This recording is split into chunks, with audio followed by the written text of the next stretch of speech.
Officer Anderson, I've handed you two photographs, States Exhibit 18 and 19. Do you see them in front of you? Yes. Do they appear to be screenshots of a body camera? Yes. Do they show the front of the defendant's home? Yes. Are they a fair and accurate representation how the defendant's home would have looked when you would arrive? Yes. The state would offer into evidence States Exhibits 18 and 19. No objection. 18 and 19 will be admitted.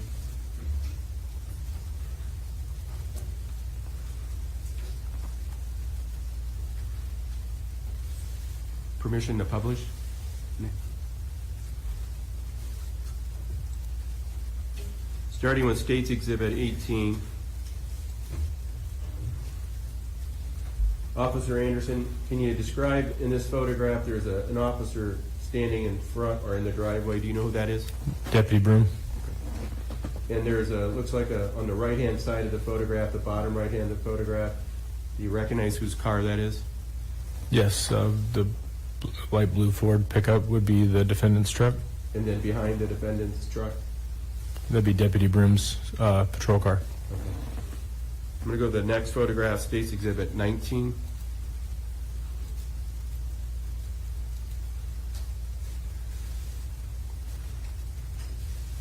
We see in this photograph, it appears Deputy Broom's approaching a door. Do you see that? Yes. And States Exhibit number 2 is the diagram. Can you show the jury what door on the diagram that would be? The garage door would be this one right here. Is that a walk-in door? Yes. Explain to the jury, is there just one door in this walk-in door? How does that door? No, there's a storm screen door and then a wood door. Both have glass in them. Okay. Let's start with from the outside, the storm door. When you open it, does it open out or in? The storm door opens out. And then the inside door, the wooden door, does that? Opens in. Opens in, okay. And then yesterday, this is one of the doors you indicated law enforcement officers knocked on? Yes. Did you knock on the outside storm door or on the inside wood door? Inside wood door. If you look to the right of the photograph, we see what appears to be the front door. Yes. And on States Exhibit 2, can you make a reference where we're looking at? That would be the front door right there. Describe for the jury the same. Is there one door or two doors to this? Two doors. And how does that work? The storm door swings out, and the other door, I don't know. I believe it swings in. I never saw it open or shut, but I believe it swings in. Okay. And were these doors like this when you arrived? Yes. And I think yesterday, did you guys check the front and the garage door? They're both locked. When they were knocking on the front door, do you remember, were officers knocking on the storm door, or did they open and knock on the wood door? Open and knocked on the wood door.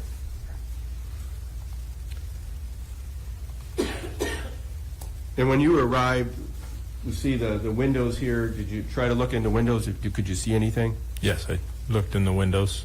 And did you see anything? No. Was there any lights on in the house? No lights in the house or the garage. Okay.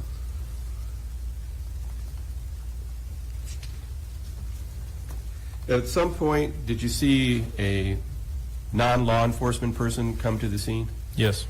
And do you know who that was? I believe it was the defendant's father. Okay. And did the defendant's father do anything to the doors that assisted law enforcement? At some point in time, he stood in front of me at the door. Which door are you referring to? The garage door is where I primarily was at for the entire incident. And at one point, his father came, and I guess he had a key. I don't know when he went to get the key or if he was asked to get the key. I can't remember that, but I know when he was standing at the door, he unlocked it. Without me asking, he just did it. And you're referring to the storm or the wooden? The wooden, because the storm door wasn't locked. All right. Then I think yesterday you mentioned at some point after the door was unlocked, you went in the garage? Yeah, it wasn't right away. When it started to get dark, it came to a point where I couldn't see in the window panes. It was just too dark. And with glare of patrol lights and everything, I just didn't feel safe. Somebody could be in the garage and I wouldn't be able to see them.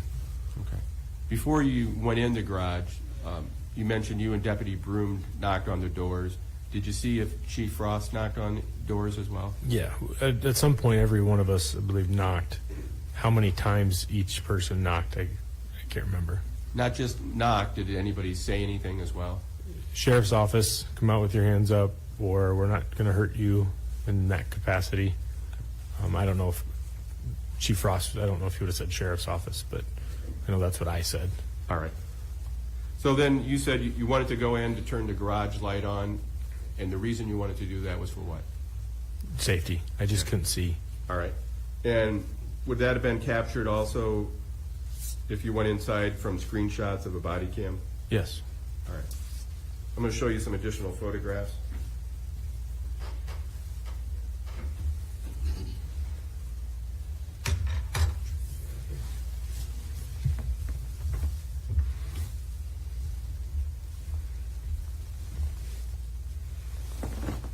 Officer Anderson have handed you 3 additional screenshot photographs, State's Exhibits 20, 21, and 22. Does this show how you entered the garage, where you would have turned the light on in the garage? Yes. Are they a fair and accurate representation how it would look back on April 9th? Yes. The state would offer into evidence State's Exhibits 20, 21, and 22. 20, 21, and 22 will be admitted.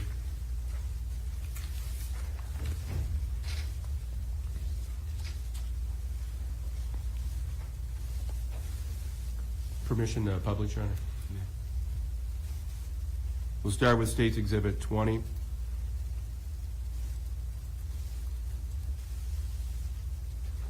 Officer Anderson, looking at this photograph, can you tell us what it represents?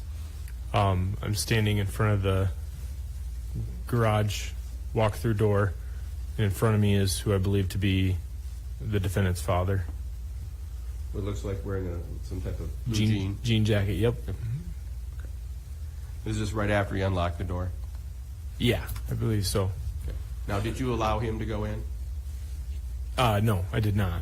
When he I didn't really know if he had the key. He just opened it. Okay. Well, you tried earlier, it was locked. correct? Locked, yes, sir. All right. State's Exhibit 21.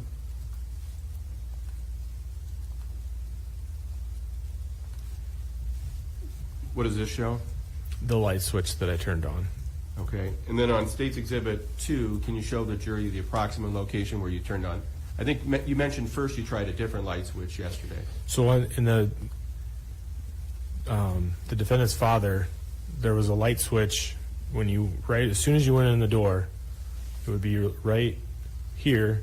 There was a light switch that did not work, and so I believe the defendant's father said there's a light here, right by this door opening on this wall, right in this area, and that is what you see in that picture, that light switch, and that's what turned on a light so I could see. Okay. And I'm going to show you a different photo so we make a record or diagram. May I approach again, Your Honor? May.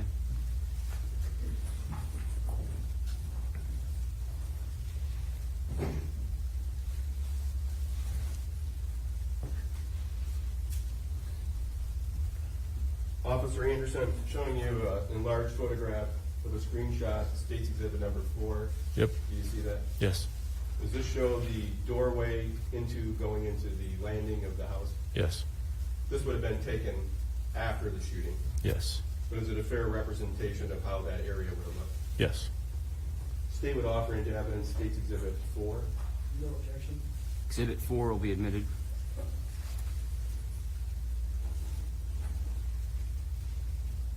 Permission to publish.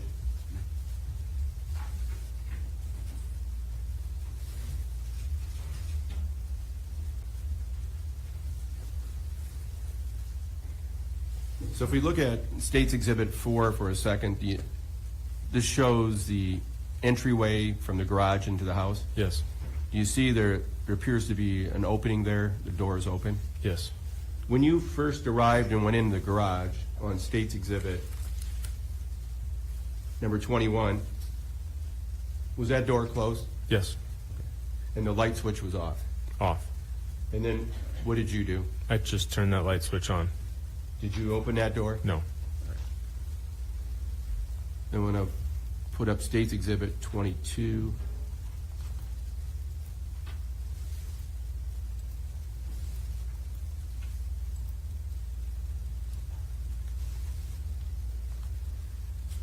Officer Anderson, what does this photograph show?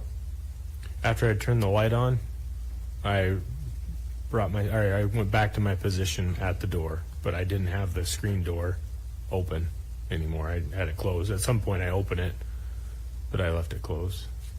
So when you went in and turned the light on, does this show how the garage would have been lit up? Yes. And I should ask, was there anybody in the garage when you went in there? No. And then when the light's on like this, did you leave the wooden door to the walk-in door of the garage open then? Yes. So you could monitor the garage? Yes.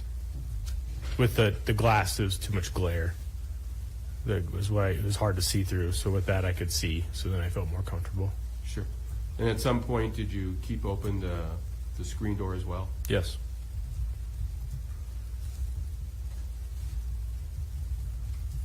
So after you turned the light on and you were still monitoring outside, is this when Sergeant Smith and the other troopers would have arrived? Yeah, sometime after that. And remind us yesterday, did you brief Sergeant Smith on what you had learned at that time? Yes. So you gave him some background? Myself, and it wasn't just me standing there. Deputy Broom I don't think he had moved very often from his position, so he was usually close enough to hear or speak. And Chief Frost was around at multiple points too. I believe he was there at that point too. So at some point, you told us that Sergeant Smith and the other troopers and Deputy Kappel went inside. Did they tell you what the game plan was before they went in? Yes. So you knew what they were going to do? Yes. What was your assignment then when you were standing by the... My assignment was I wasn't going in with any of the people entering. My assignment was to stay at that door and provide any cover or assistance. And while you were standing at that door, could you see what they were doing in the garage? Yes. And what do you remember seeing them doing in the garage? Clearing the garage. They cleared the rear. It's a room off the back of the garage. And if I'm refer to State Exhibit 2 for a second. Can you show the jury what you're referring to? There was a back door to the garage, and I think at the time it was referred to as smoke shack or a shack or shed that is attached to the garage off the back right here. And so the first plan was to make sure that that room was empty. They believed it was. That was the first plan, and then they were gonna set up to have the K-9 go into the basement first. And when they were at the door, I'll put State Exhibit 4 back on. Before they entered to go into the basement, because my understanding is you go on up this one step, you have a landing here, Yes. and then there's a kitchen door that opens in, Yeah. and then there's steps that go down to the basement, Yep. and then there's left here, there's a closet. And at that time, the only thing I knew was, I believe I used the term even to Sergeant Smith, there's a door right and a door left, and the stairs go to the basement. At that time, you didn't know these two doors went to a closet. No. But you knew there was a door here that was shut, there's a kitchen door to the right, and there's a door to the left. Yes. So after they cleared the garage in the back room, the north addition, did you see him approach the door that's in State's Exhibit 4? Yes. And at that time, do you know which trooper or officer would have opened the door or knocked on the door? I know who knocked or announced. I don't remember specifically who opened the door. And when we saw the body cam yesterday, that would have captured officers knocking and announcing. Yes. And then your understanding is, where did the officers go first? The basement. To clear the basement first was the plan, and what happened. Now, obviously, you couldn't see the basement from where you were standing. No. So how do you know if the basement was cleared? How were things being communicated to you? I was notified. Sergeant Smith let me know that the basement was clear. I relayed that to dispatch. And then did you see, at that point, did you see Sergeant Smith come back up the stairs? Yes. And did you see him at some point being by this, what's on State's Exhibit 4? Yes. Can you show with the laser pointer about where you saw Sergeant Smith? In this area right here, and mostly in the door frame, or on this stoop. And I'm going to show you State's Exhibit 23.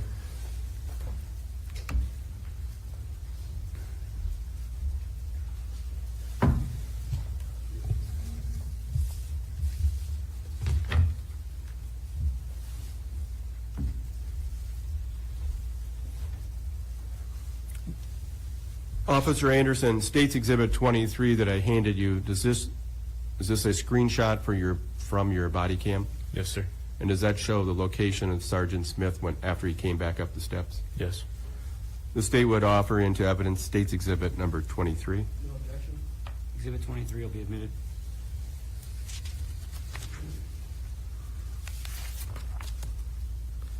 Permission to publish? May.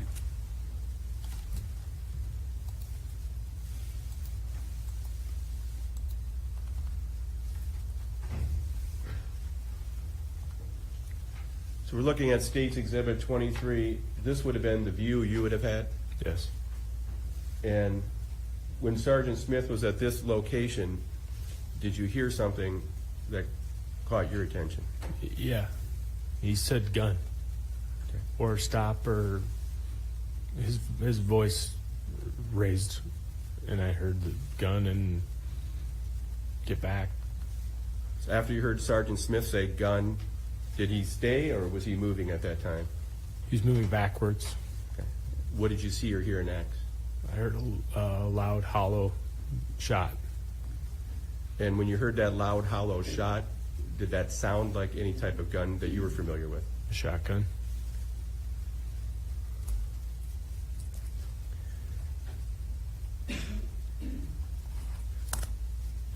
Did you fire your weapon at that time? No. Why not?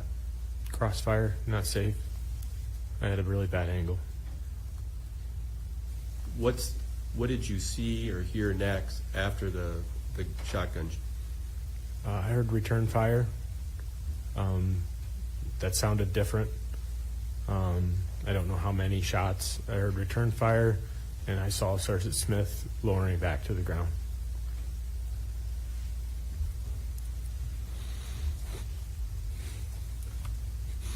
When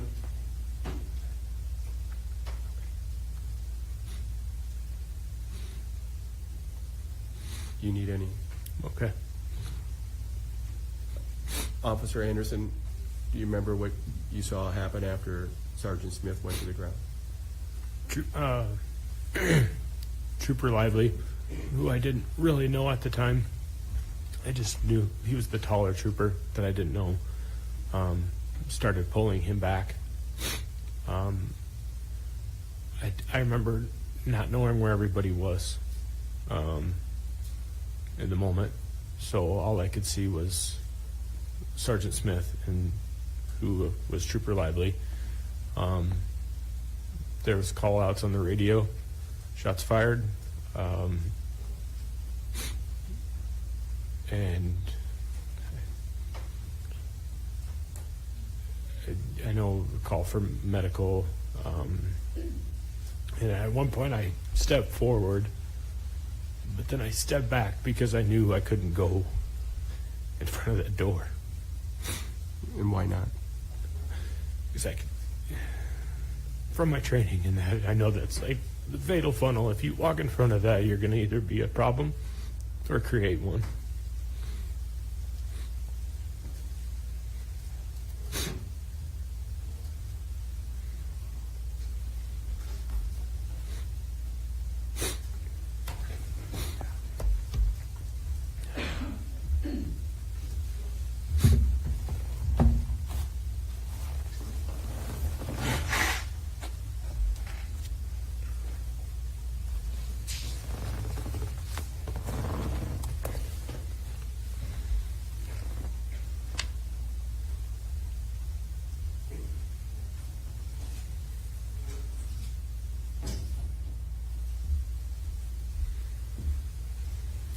Officer Anderson, you mentioned you saw Trooper Lively helping Sergeant Smith. Do Do you see what direction or where they went?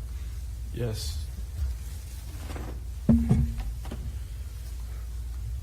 They were in this area right here, and they moved back towards the garage wall here. There is a door here, but in this area, so just taking back or pulling back towards that end of the garage. And did you stay and maintain the perimeter at the walk-in door? Yes, at that point, I knew my only job was still to cover that door.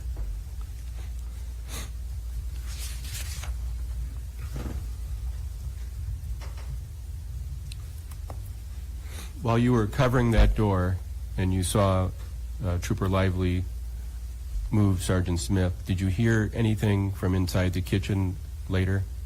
Later, I heard the defendant. I think the first thing he said was, "Get the fuck out of my house."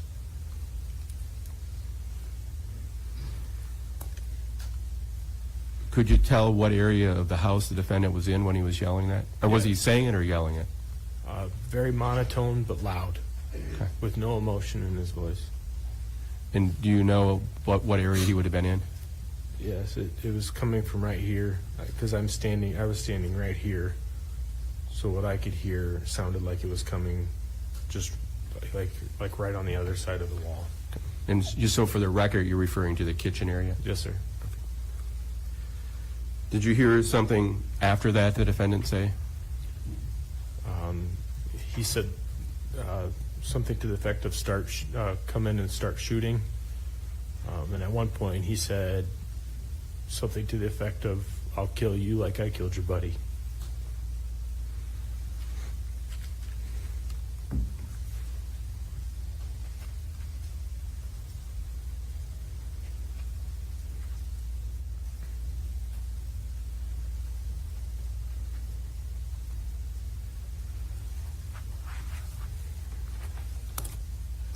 Was that in the same area, the kitchen, when you heard that?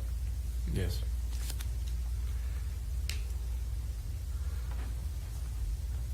At some point, were you asked to take up a different position than where you were? Yes, when TAC members arrived, several different ones would come and talk to me, and I would kind of brief them about what's going on in location, and things like that. And after more than one, I don't remember how many came, I was eventually told to move back, and I moved back behind the pickup truck that was in the driveway. Is that the one you referred to as the defendant's pickup truck? Yes, sir. And then were you asked to leave the area to go to some other location? Yes, at some point I was then asked to go brief incident command, or who I would believe was incident command at the time. And at some point too, I know there was a house to the west that they believe still had people in it. So Deputy Broom and I were together that entire time, and we did ask some people in a house to take shelter in the basement, and then I was eventually told to go back to the sheriff's office. Thank you, Officer Anderson. I don't have any other questions. Cross. Thank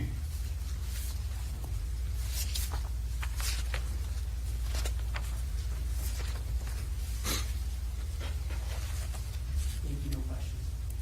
Okay, you can step down.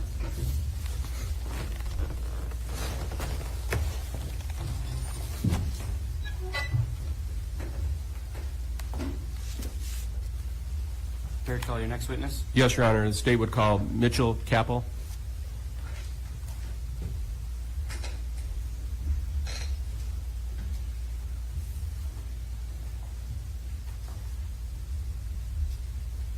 Just be 1 minute, Your Honor.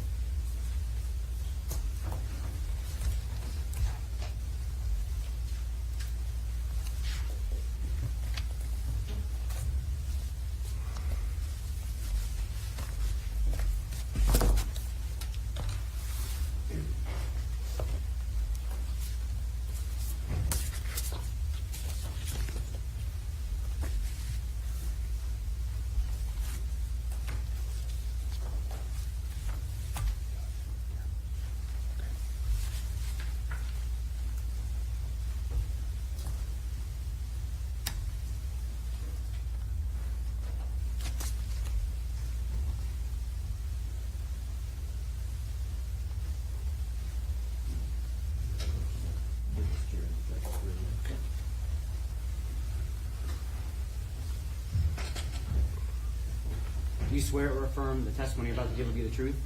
Yes, I do. Have a seat for me. Tell us your full name.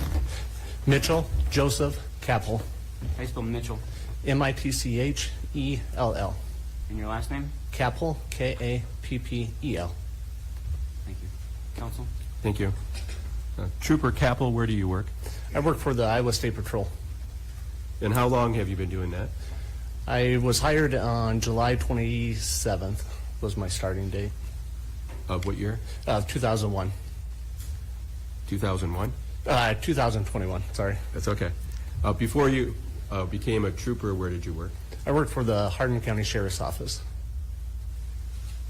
And how long had you worked for the Hardin County Sheriff's Office? I started in June of 2008 and worked there until July of 2021. When you were working, well, first went back up, is there any additional law enforcement experience you had before working with the Hardin County Sheriff's Office? Yes, I worked with the Iowa Falls Police Department from November of 07 until June of 2008. And then I also worked for the Ackley Police Department from November of 2004 until November of 2007.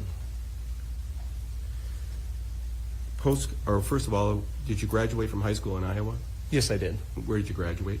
From Ackley, Geneva, Wellsburg, Steamboat Rock. And any post-high school education? Yes, I went to Ellsworth Community College and graduated with a AS degree in criminal justice. Did you attend any academies? Yes, I went to the academy at Hawkeye Community College. It's a 8-week academy, and I graduated there in April of 2005. I want to go back to April of 2021. You said you were working for the Hardin County Sheriff's Office. Yes, You were a deputy. yes. Did you have a special assignment as a deputy there? Yes, I was a K-9 handler. And back in April of last year, who was your K-9? His name was Ogun. And what kind of dog was Ogun? He is a mix between a Belgian Malinois and a German Shepherd. Was he trained to do certain things? Yes. What was he trained to do? He was trained in patrol response and narcotics detection. And patrol response, does that include apprehending suspects? Yes, he was a handler protection, so if the situation arose, I could have him come assist me maybe with an arrest, or I could have him do crowd control, or he was more there as a protection for me and other officers. And how many years did you work with Ogun at the sheriff's office? For about 5 years. And when you left the department, did Ogun still work, or what was he doing? He is retired and home with me now.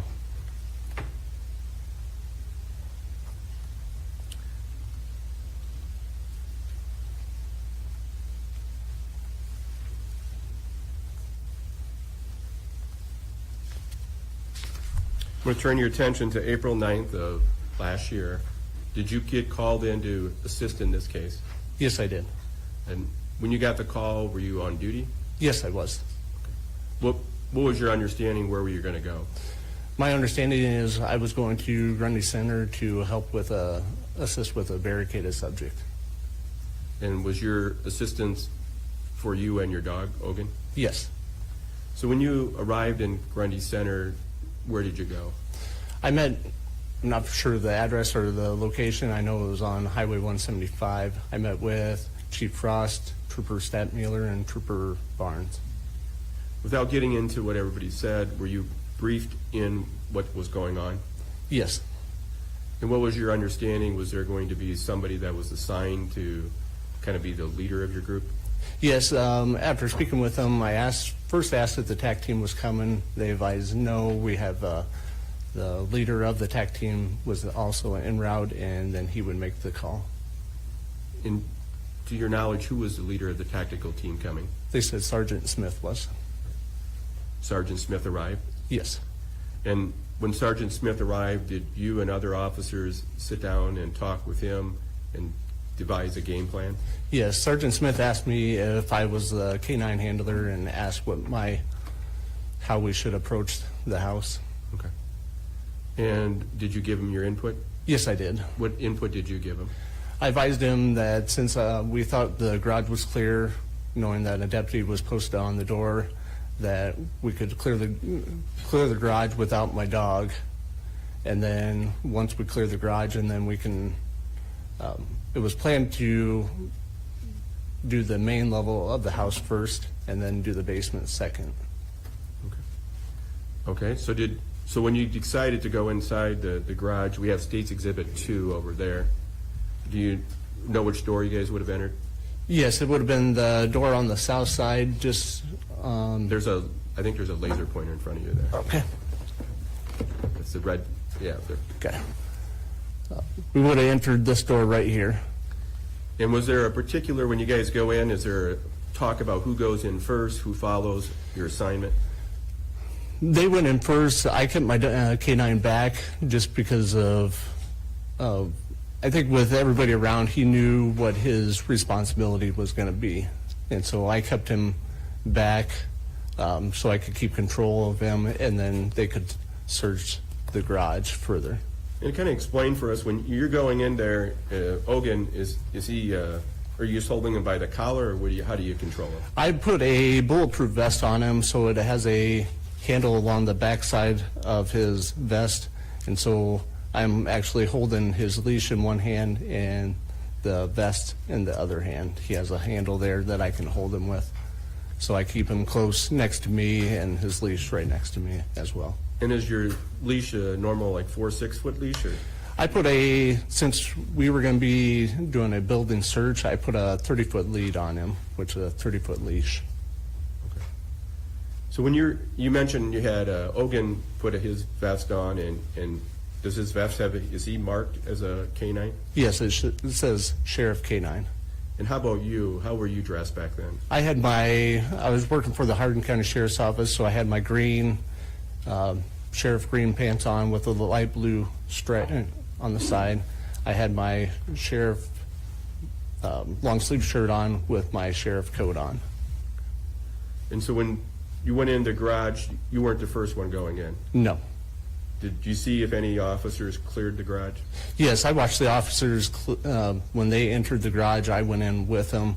I was last in the stack, and they cleared the garage and then the north room. Okay. I should have asked you, when you entered the garage, do you remember, was the light on? I believe there was a light on in the garage. So you guys could see? Yes. All right. So what was you said the game plan after the garage was clear and then the north room, is you were going to go first, you said the main room? Yes, so our first initial plan was to do the main level of the house first. And did that change? Yes, it did. And when it changed, where did it go? What was the next plan? The next plan was when we opened the door. Here, let me put it, I'm going to move State's Exhibit 4.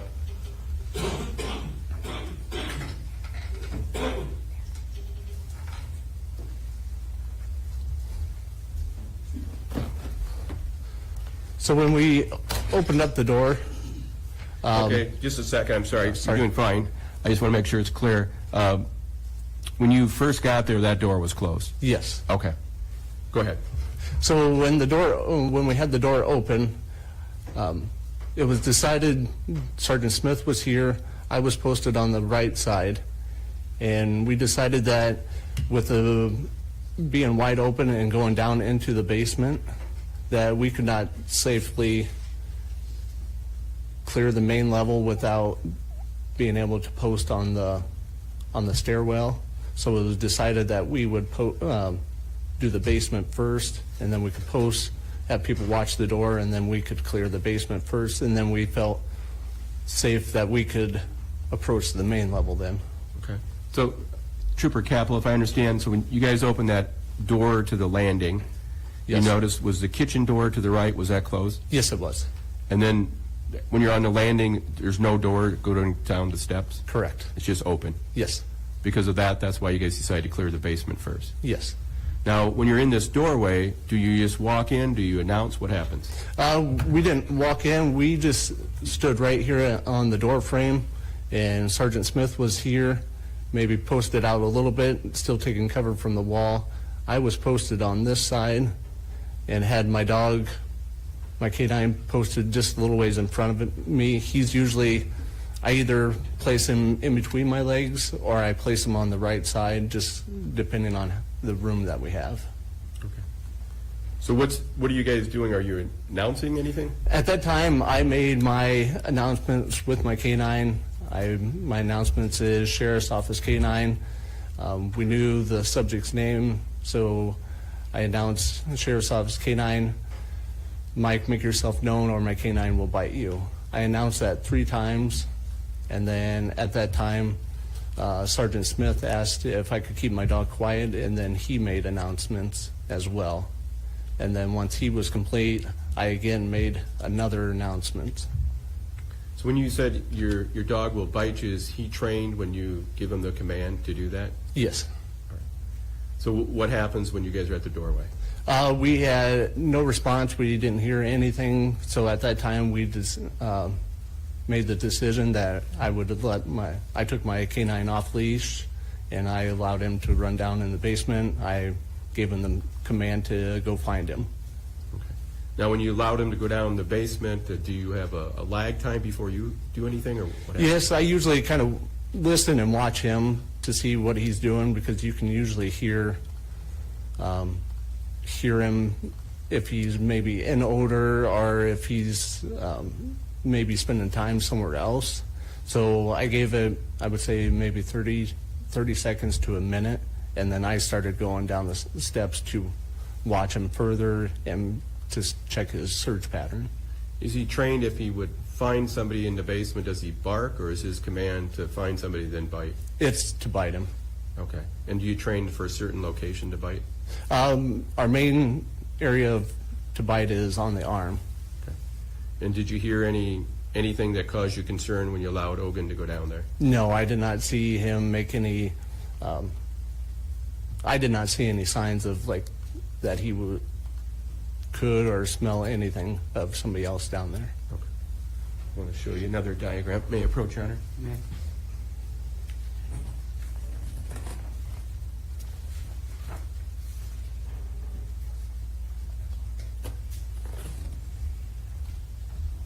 Trooper Kappel, I'm showing in State's Exhibit number 3. Do you recognize this diagram? Yes, I do. Is this a fair and accurate representation of how the basement location in the rooms would have been on April 9th? Yes. The state would offer into evidence State's Exhibit number 3. Any objection? None. 3 is admitted. Permission to public. Amen.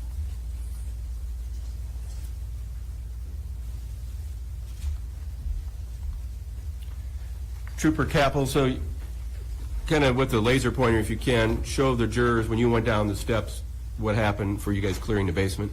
And I'm sorry to interrupt one more time. And were you the only officer that went down? I was the leading officer going down the steps, and then Sergeant Smith and Trooper Barnes, I believe, were following me right behind me. Go ahead, please. As we walked down the basement, I slowly walked down the basement, watching my canine search pattern. We had a concern that we thought maybe the downstairs steps could have been open. So as I'm walking down, before I could get completely down the steps, I called my canine back to me, and I casted him back towards the backside of the steps to make sure that he would search that area. And then after watching him do that, I watched him search this open area here, and then I called him back, and then we came right here to this doorway, and then I sent him into this room here, and then checking to make sure he searched this complete area. There was a little crawl space back here, not really a crawl space, but a cutout in the wall. So I made sure that he checked this complete area. So after you had Ogun and you checked the area as well as the other officers, did you find anyone downstairs? No, we did not. What's the game plan then when you're downstairs? How do you guys proceed? I put Ogun back on lead. Sergeant Smith and Trooper Barnes started walking up the steps. We had a door to the north side of the landing, and that was, they checked that. It ended up being a closet. Okay, now I'm going to put the other diagram on so you can show us.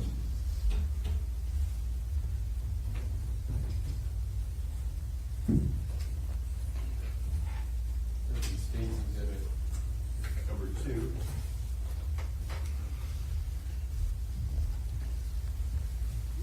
Can you show us what you're referring to as the closet? As we came up the steps, there was a small closet right there on the landing. Do you remember who checked that? Sergeant Smith and Trooper Barnes did.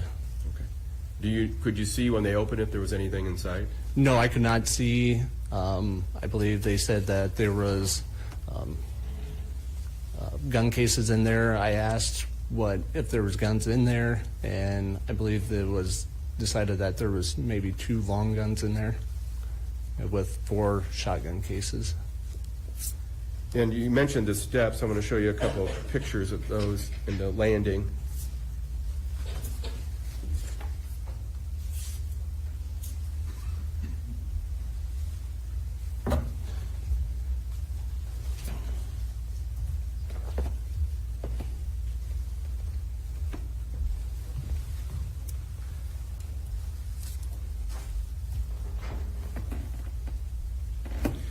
I've handed you 3 photographs, Trooper Kappel's State's Exhibit 64, 65, and 76.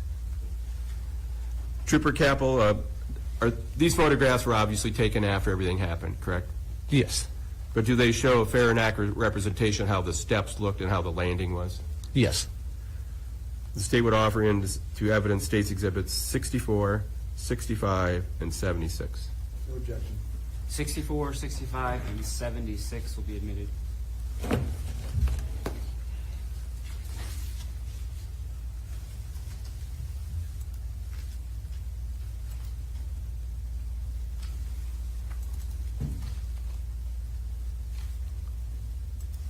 Permission to publish, Your Honor? May.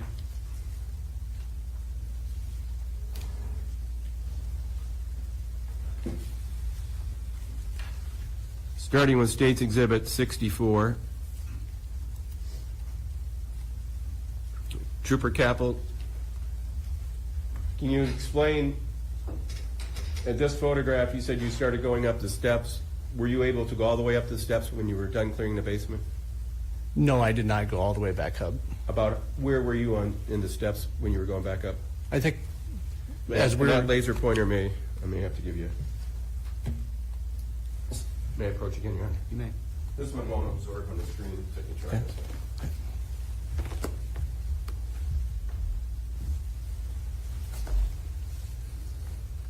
I believe when I approached,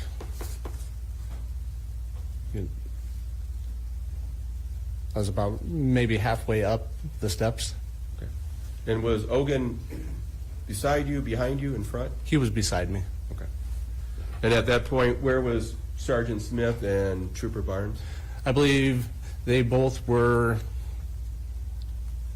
either towards the top of the steps or on the landing, just because of the position of the door. They would have to close the door partially, so one of them was going to eventually have to step down in order to clear the closet. So I think I understand what you're saying is, when you're up in this landing, the door to go in the house, if it's open, that's blocking the closet. Correct. So you gotta swing that door open or closed Yes, to open the 2 closet doors. correct.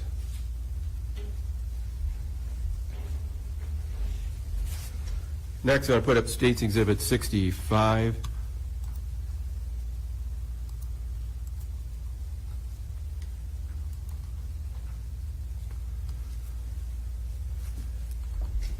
Tell us what this photograph shows. This is a view from still in the basement, looking up to the landing into the garage. And then finally, State's Exhibit 76.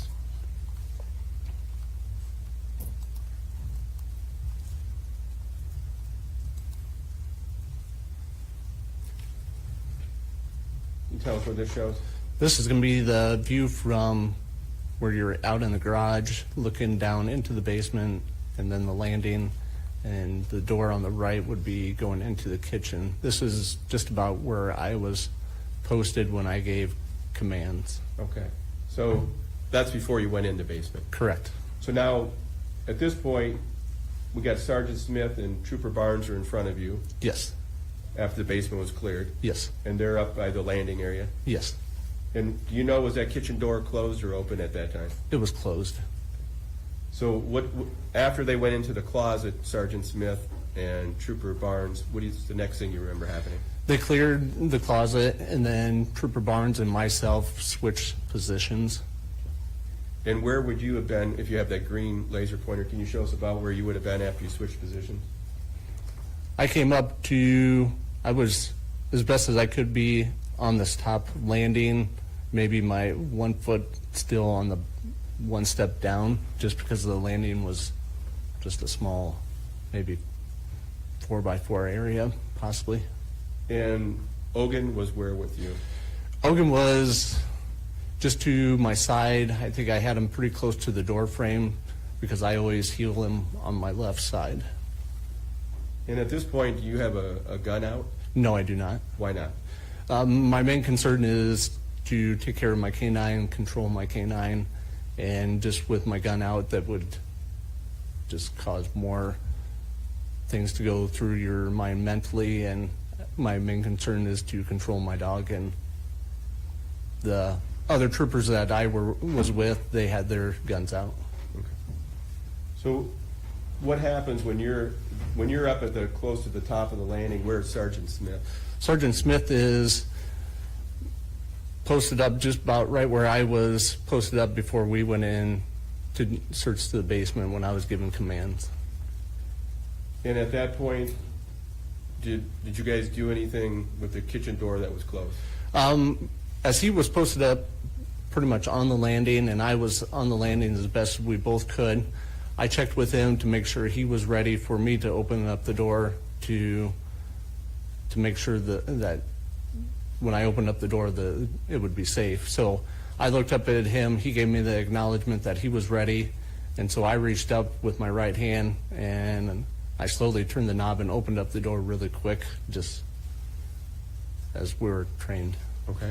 So when you opened the door really quick, were you able to see, were there any lights on in the kitchen? Mentally, I thought there was, but I think I could see the fridge was straight across the landing, and then there was a kitchen table probably to the left.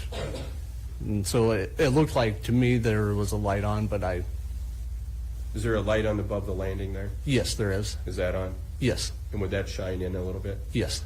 So when you first opened the door, did you see anybody? No, I did not. Did you guys announce? Yes, I made announcements after I opened up the door. And then after you opened up the door, could you hear anybody inside? No, I did not. Inside, just beside the little bit you could see right in the front, could you see anywhere else in the kitchen? No, I could not. I could just see the table. It looked like a table right to the left, and then the fridge straight on the south wall, and then looked like counter to the left of the fridge. Do you know, did Sergeant Smith make any announcements? Not at the time, so I made one announcement first. Our decision was that when I would give announcements, if we would hear somebody speak within the house, then he would take over commands and announcements, and I would take care of my dog and make sure my dog would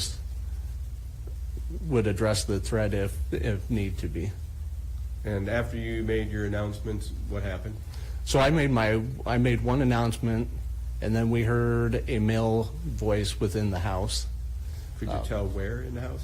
No, it sounded a little bit further back. It wasn't up close to the door, but it was a little bit further back. And Sergeant Smith and myself acknowledged that we heard a male's voice, and he immediately, after the acknowledgement, he immediately took over commands, and I may have slid maybe a little bit closer to the door so I could see a little bit more into the house. But Did you see anybody when you looked in? no, I could not. And could you tell what the male voice was saying?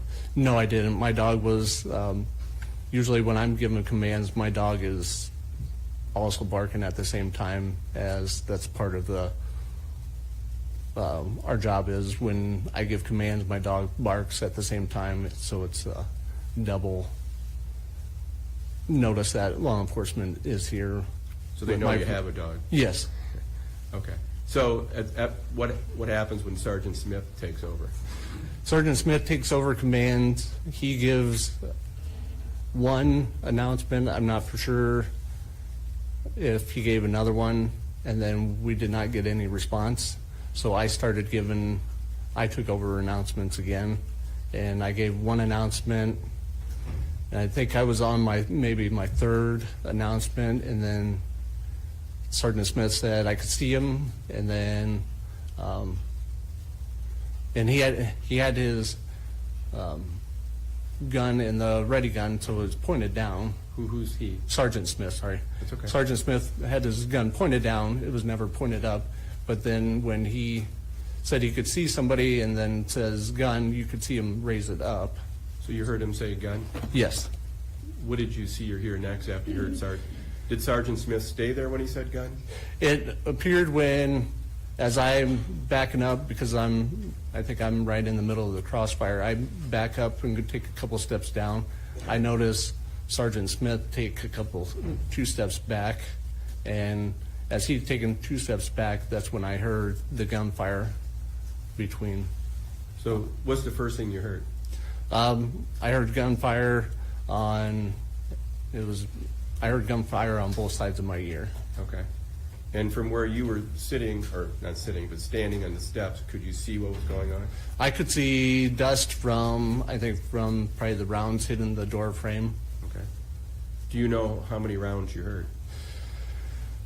I believe after the fact, I think I said 68, but then just listening to, going back through my mind, I believe I heard it was 2 shots on both sides of my ear.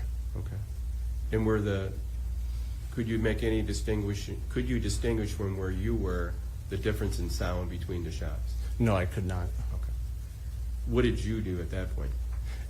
When that was taking place, I felt that if I could get my K9 into the kitchen, that we could have another person kind of into the fight.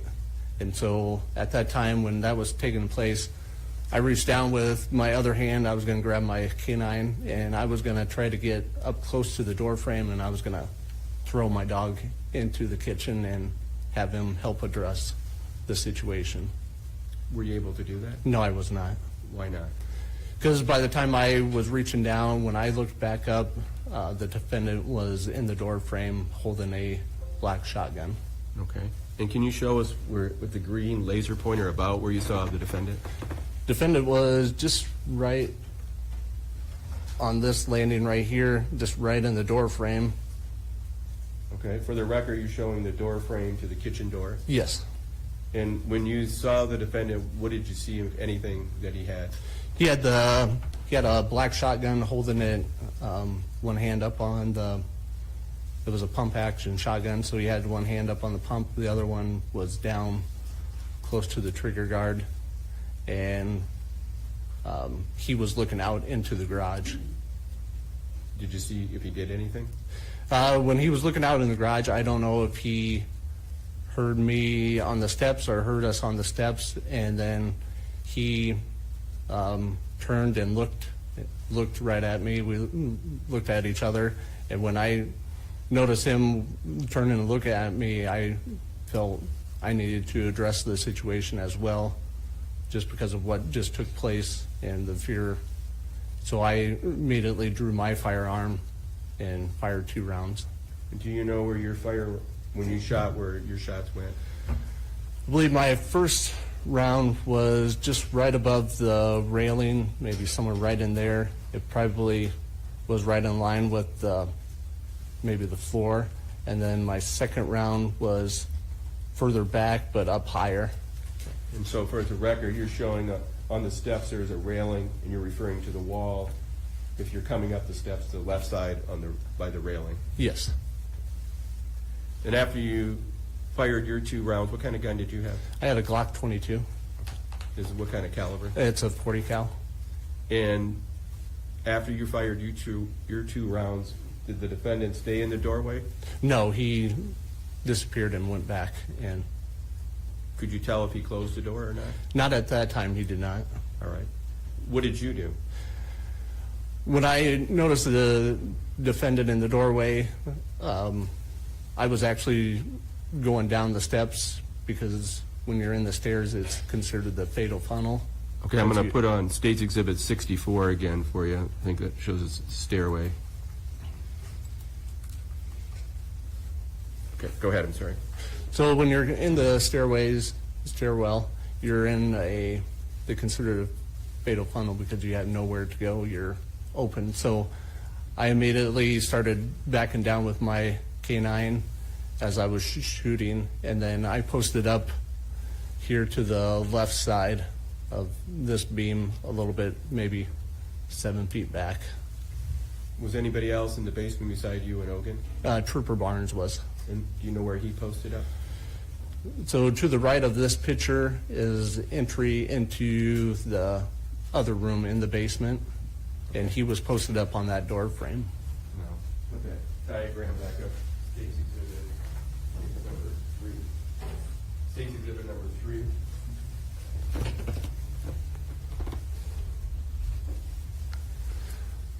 Trooper Barnes was posted up on this door frame, and then there was a little overhang, and I was about, I would say, 7 feet back, and so I was using the cover of the overhang and the side of the wall and that beam as cover.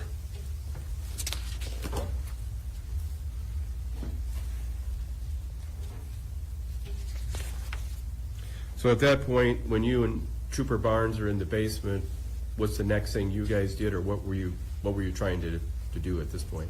We were trying to, we heard the defendant say, "Get out of my house." Trooper Barnes did one time try to speak with Lang, and Lang, the defendant said, "Get out of my house." And then it was maybe a few minutes later, he closed the kitchen door. Okay.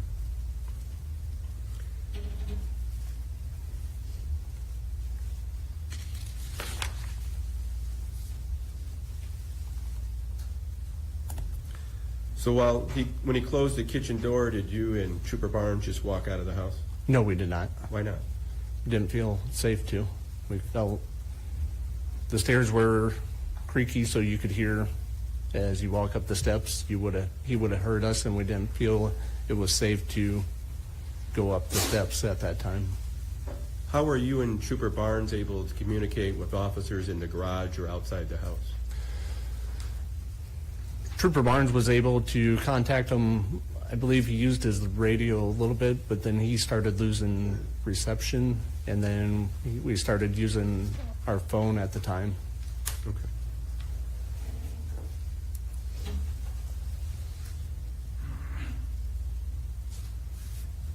While you're in the basement, let me back up. I forgot to ask you this. When I asked you what you wore for a uniform back then, did you have a body cam? Yes, I did. Did you have your body cam on when you guys entered the garage? No, I did not. Why not?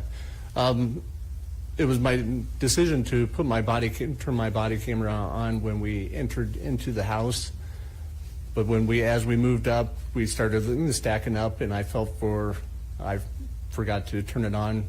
And my main concern is more controlling my K9, so my K9 would not go somewhere else or bite somebody. And while you're in the basement, when you and Trooper Barnes are in the basement communicating outside by phone, texting, did at some point you decide to put your body cam on? Yes, I looked down at my body camera. So on the top is the actual where it records, and it rotates maybe about 260 degrees and goes up and down. So I looked down to make sure. At the time I thought I had it on, and I looked down to make sure it was recording in the right direction, and I noticed that it wasn't on. So I immediately turned it on and moved my camera so it would record the stairway. And was, to your knowledge, while you guys were in the basement, did you hear anything upstairs as far as if the defendant said things? Yes, you could. And do you remember any statements that you could hear while you were downstairs? He was making statements of get out of my house. He said that he was nice to the first guy by shooting him in the chest, but come sun up, he's going to shoot us in the face with a deer slug.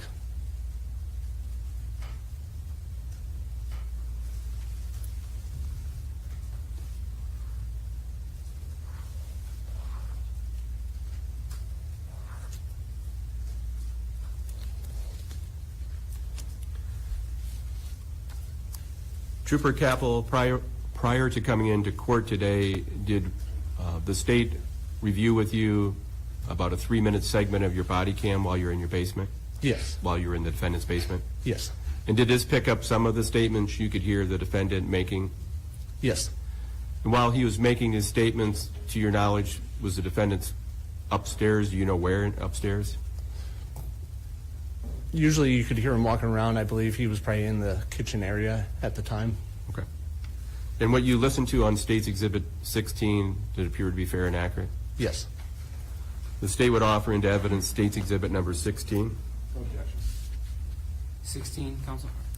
16, yes, Your Honor. 16 will be admitted.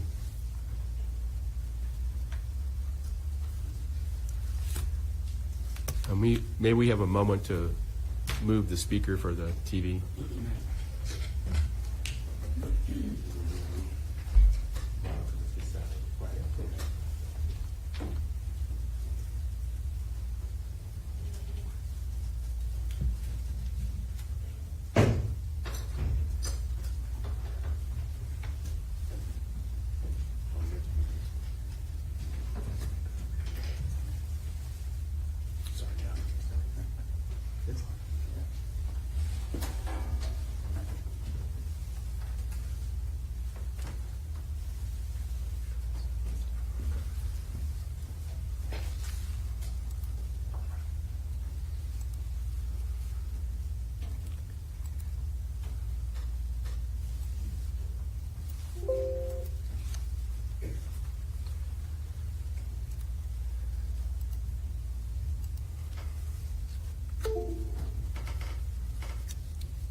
Your Honor, I believe we're ready if it's okay to play it at this time.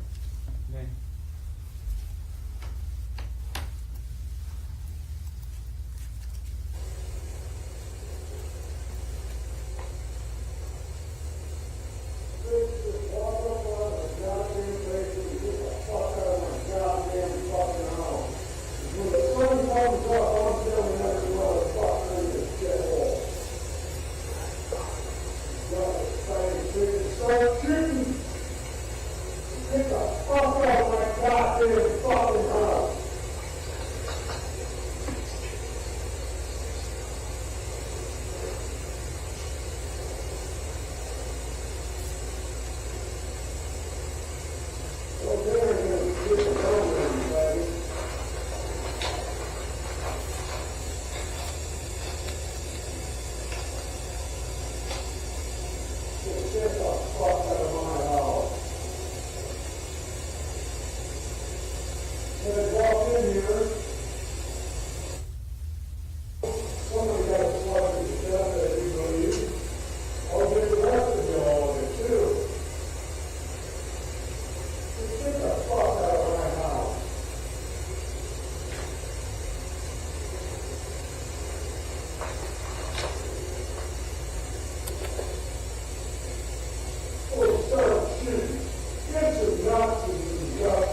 Trooper Kappel, while you were in the basement, could you also hear any movement going on upstairs?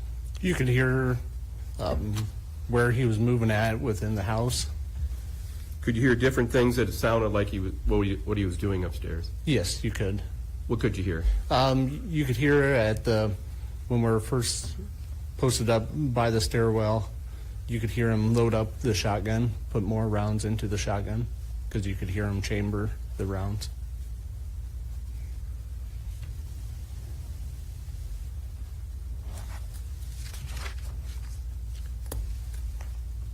At some point, through communication with outside officers, were you told to move to a different location?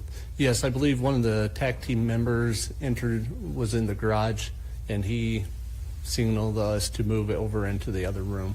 And with the laser pointer, can you show us on State's Exhibit 3 where you guys would have moved? We first moved just right in here, and then it was decided that we move a little bit further back, that we could use this back corner as cover if we needed to. And when we could see the body cam and hear the 3-minute segment, is that about the general area you were? Yes.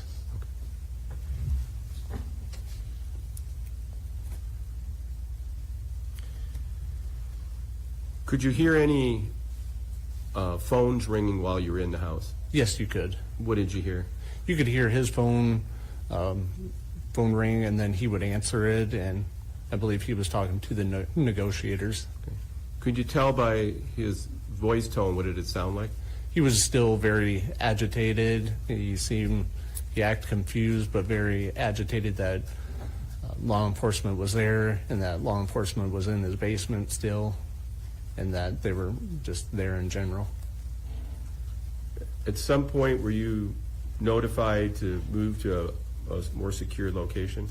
Yes, they said they had a Bearcat, and that depending on the situation that they decided to do, it was decided that advised that we should take more cover. And where did you guys go then? We went back into this back corner because this was a brick wall, and this was brick as well. And at some point then, did you hear the Bearcat outside the house? Yes, And did you hear at some point, the house getting hit by the Bearcat? yes, Did someone come to the basement? yes, TAC team members did. Okay. And then what happened when they came down? As they were coming down, you could hear them asking us where we're at, and we said blue over here, blue, blue, blue, and then they asked for us to come out towards them. And then when you were escorted outside the home, where did you guys go? We entered into the garage, and then we went to the north side of the garage, and then we went back out towards the road on the west side of the garage, and then out to the road. And did that end your involvement in this case? Yes. No other questions, thank you.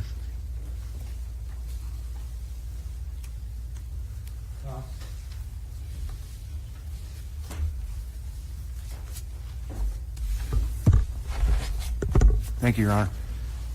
Morning, officer. Morning.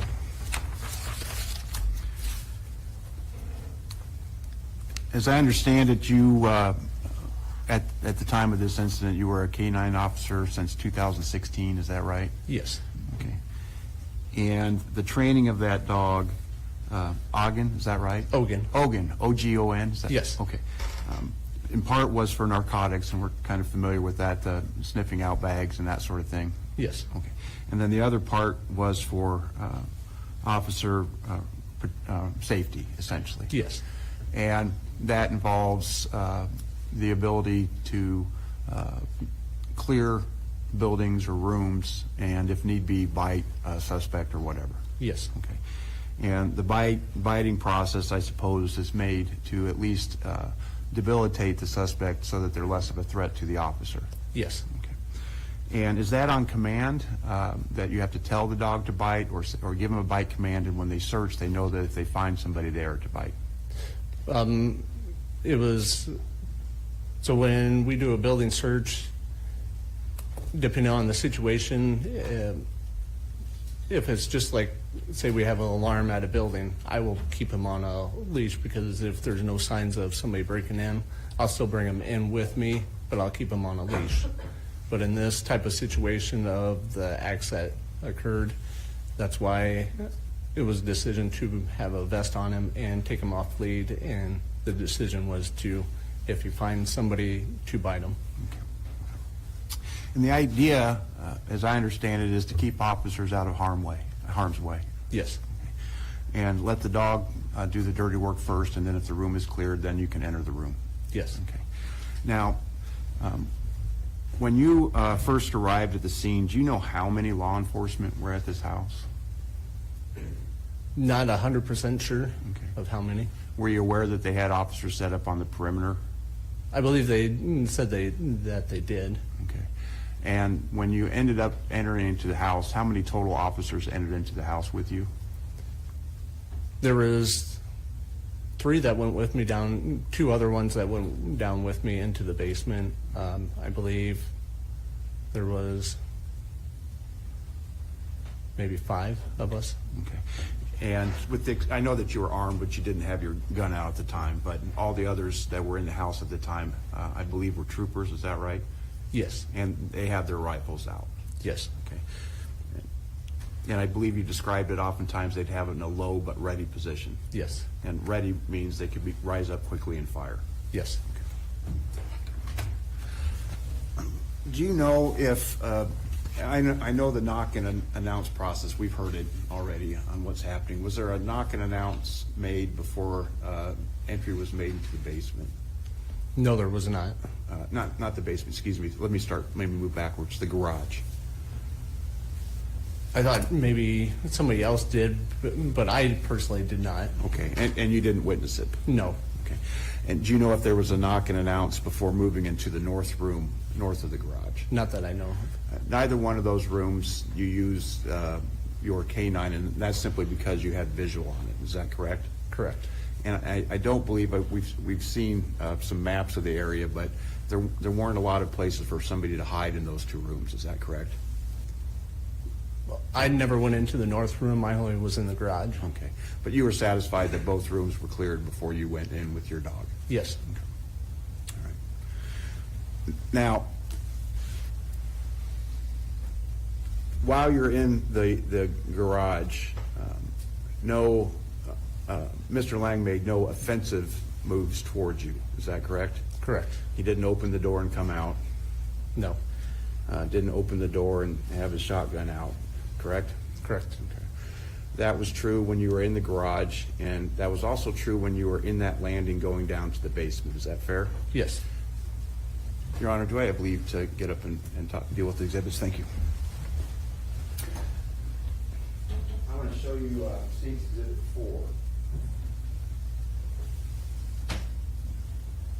It's my understanding, State's Exhibit 4, that what we're seeing is basically a step up and then a half step to a very small landing there. Yes. Okay. And after that landing area, you can't see it because it's obscured by a wall and shelves. That's where it leads down to the basement. Right? Yes. Now, there is a door in this first threshold above that step and half step. Is that correct? Yes. And does that open, are the hinges on the left-hand side of that threshold? Yes. And so that opens out that way, and that's why the closet would go on. Yes, So when you initially made the plan to go down to the basement and clear that first before you move up to the main floor, you were stationed on that 4x4 landing, is that right? to go down into the To basement? go down to the basement? No. Okay, where were you at? I was posted right on this door frame. We were not in the house, on the landing at that time. Where was your canine healed at that? He was healed on my left side. On your left side? Yes. All right. And that's where you're making your announcements? Yes. Before you go down into the basement? Yes. And when did you release Oden? Ogan? Ogan. I released him from right there. From right there, and then so he would have crossed the landing and got that? Yes. And you waited that 30 seconds to 1 minute?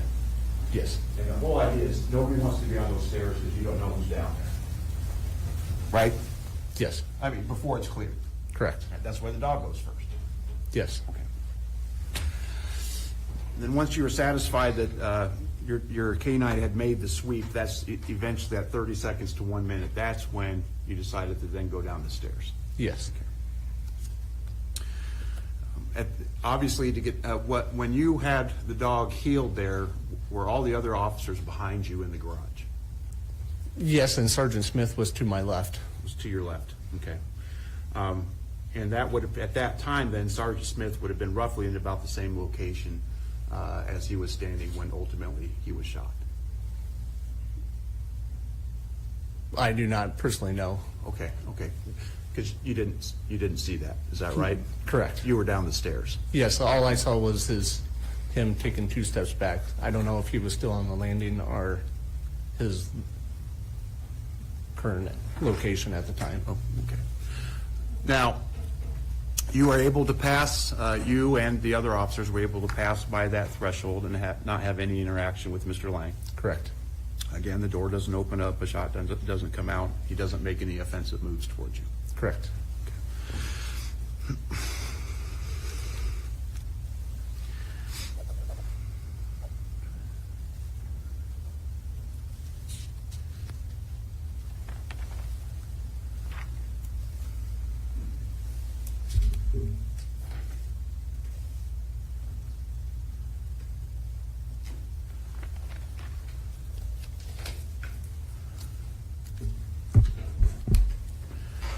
Okay, so the basement's cleared and ultimately the decision's made to breach or open that door that we're staring at in State's Exhibit 4, correct? The kitchen door? Correct. You're at the top of the stairs and that landing, and maybe 1 foot on that landing, 1 foot on a stair, you've got your canine healed there, and you're the one that opens the door. Correct. Is that flung open? It's just open fast, just so you don't just slowly open it. It's open, turn the knob and open it fast, but I didn't open it to the point of like where it'd slam into the wall. Okay. Do you know if there are things behind that door that would keep it from slamming into the wall? I do not know. Okay. Was it fully open when you opened it? Was it half open? Was there just a slight viewing I believe area? I opened it, yeah, when I opened it, it opened completely. And so was that the refrigerator was situated then directly across? Is that the idea? Yes. Okay. Okay. And at that point, obviously you don't see Mr. Lang. No. And Sergeant Smith is situated then just outside that door, fair enough? Outside which door? Outside the kitchen door, or is he still in the garage? He was probably posted on the landing and wasn't in the garage, in the kitchen. He was posted on the landing and maybe, I would say he's probably on the landing. Okay. At what point how many commands is enough to come out before the dog goes in? I've been trained to give 3 commands. Okay. And had you given 3 prior to the shooting taking place? I believe I was on my 3rd command. Also, Sergeant Smith also gave a command too. Yeah. I mean, we've seen the video. There were a lot of commands given at that point, right? Yes. The dog could have been sent in earlier. Yes. I mean, in your case, when at the top of the stairs, you sent the dog down and made sure he stayed completely out of harm's way. might it have been safer just to stay behind the walls and let your dog go into that kitchen? Like, I guess, what do you mean by that? Everybody stay behind the wall. Stay out of the view of the door. Send your dog in. Back off. Let your dog do the work. It would leave me, if you don't have somebody covering that door frame, it would leave me open by myself. So you need somebody to cover that door frame as well. Okay. Immediately in front of it? Or just a position of cover as well. Exactly. I mean, you want everybody to be safe. Yes. Yeah, okay.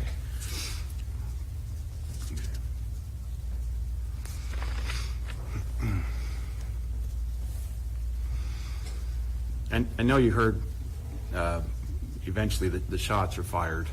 That happened very quick, didn't it? Yes. Okay. And so that was the distinctive sounds, the big boom that you would identify as a shotgun, other fire that presumably you believe is coming from law enforcement. I couldn't tell the difference. I heard shots on both sides I heard shots out of both ears. Okay. Leading you to believe they're coming from different directions. Yes. And in that house, the only people you knew there were Mr. Lang and law enforcement? Yes. Okay. So presumably law enforcement had returned fire after Mr. Lang had shot? Yes. Okay. And then as you went down the stairs, then you also shot a couple of times? Yes. That's after you had seen him and saw that he had, is my understanding, the shotgun in an upright position? Yes. Okay. Not in a low, ready to fire position, just an upright position like this? Yes. He never shot again at you or anybody else after that for quite some time, correct? As far as I know, it wasn't at me or Trooper Barnes. Okay. Didn't follow you down into the basement? No. Okay. Didn't go out to the garage to try to confront anybody? No. Okay.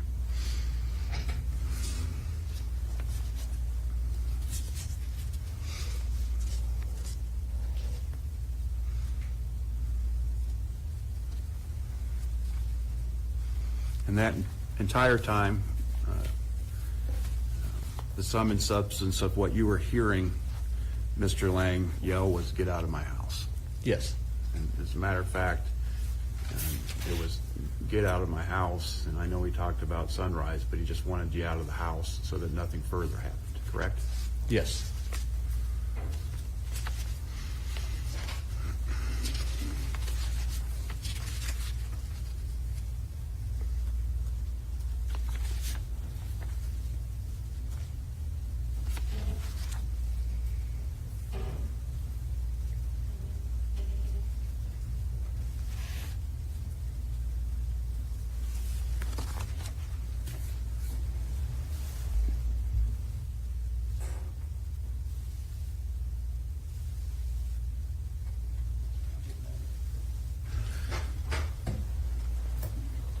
After you had fallen back into the basement, and how long was it before ultimately the attack team came to retrieve you from the basement? Do you know how long you were down there? Not at the time. I believe later on it was almost 2.5 to 3 hours. 2.5 to 3 hours, okay. And so, do you know how long Mr. Lang had been at the residence before you arrived? No, I do not. When you were, I understand that you could hear some, this is a small house, it's fair to say. It's a Yes. single story, and we've seen the diagrams with a few rooms. And so you could hear the noises throughout the house. Yes. When you heard the Bearcat doing whatever it did to the house, was that a very loud sound? Yes. Okay. Did it sound like walls crumbling down Yes. and glass breaking? Yes. Anything else? Thank you, sir. I don't have anything else. Yes, Your Honor, thank you. Trooper Kappel, you were asked on cross-examination. He just said something about the defendant just wanting you out of the house. What did he say to you what was going to happen when the sun came up? That he was going to shoot us in the face and With- kill more people in this shithole.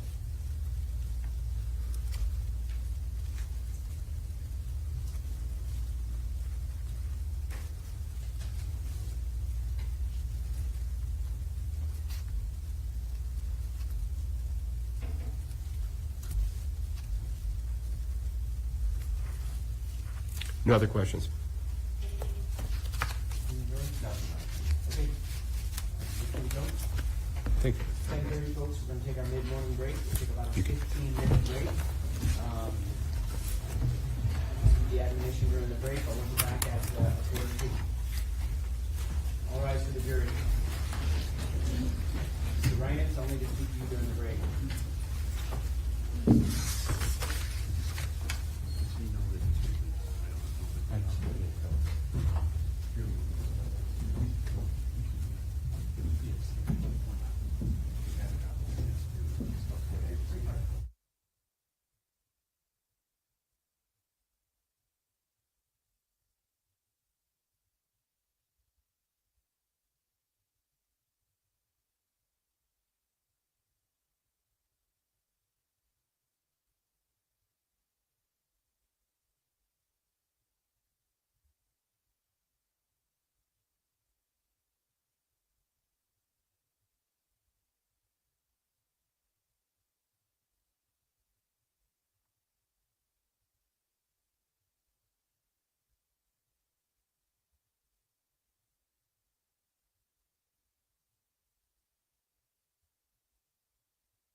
Seated.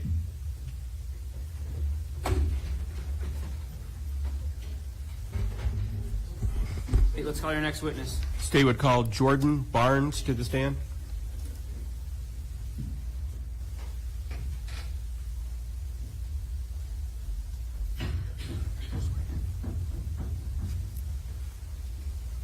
Do you swear or affirm the testimony you're about to give will be the truth? I do. Have a seat, please. Thank you, Your Honor.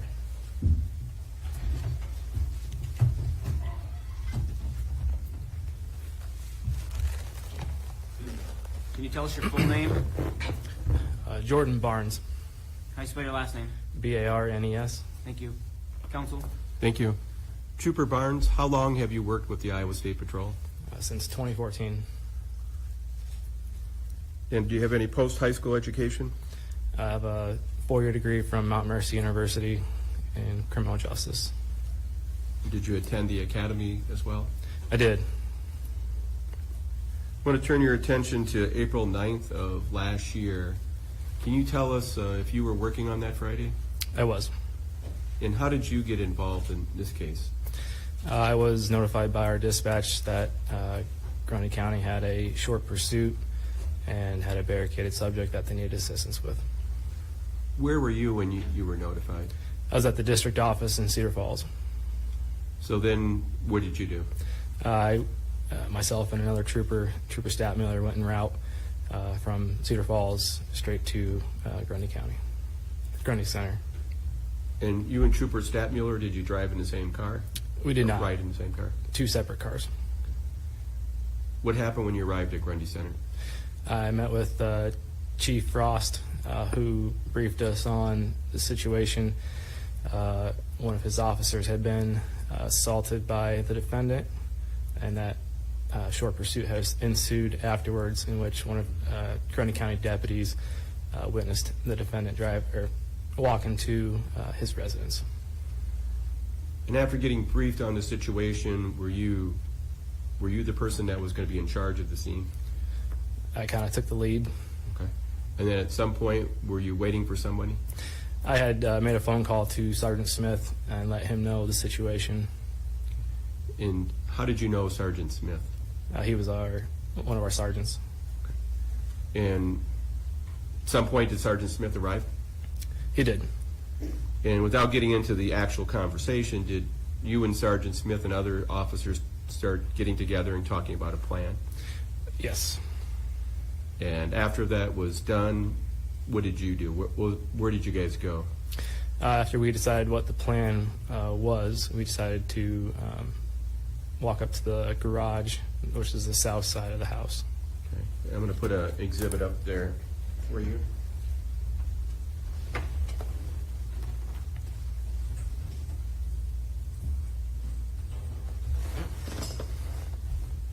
State's exhibit number 2. Can you see that okay? Yes. Can you tell us where you would have entered the garage? Approximately this doorway here. Does that appear to be a walk-in door? Yes. Was there a discussion on when you got into the garage what were you to do? Before we discussed on how we were going to enter the garage, we had a conversation with the defendant's father. And without getting into what he said, did you learn some information that you took into account when you went in the house? Yes. So after talking to the defendant's father, and that information was shared with all the people that went in? Yes. So it's clear for the record, who are the people that would have entered the garage? It had been Sergeant Smith, Deputy Kappel at the time, and myself, Trooper Lively, and Trooper Statmuller. Who was in charge of the group that went in? Sergeant Smith. And was there any particular order you have to go in? No, not in particular. Okay. So what was the purpose of going in the garage? What was your understanding? We wanted to clear the garage first, since that was where we were going to make entry into the house, was the garage door. And we thought that would be the best entry point. Was the garage cleared? Yes. It's been referenced to a north addition to the garage. Were you involved in looking in that room? Sergeant Smith and I were, yes.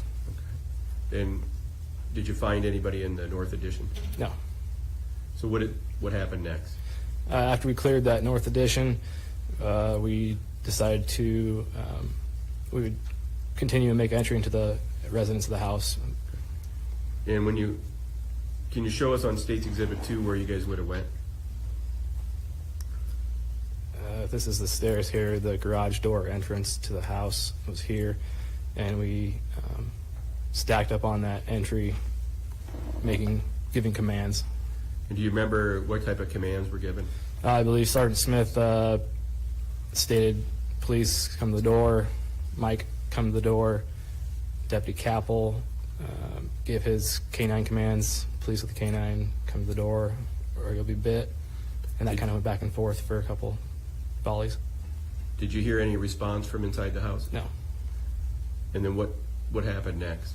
After we made our commands, the decision was made to send the dog in, and the dog was sent in along with Deputy Kappel, Sergeant Smith, and myself.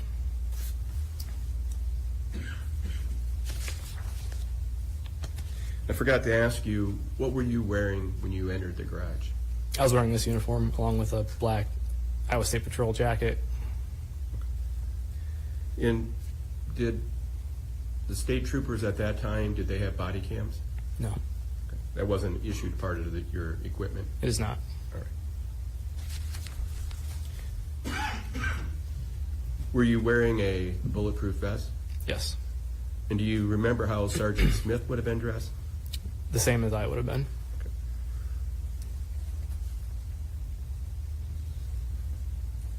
So when you're in that front entryway before you go into the landing area, do you know which officer opened the door?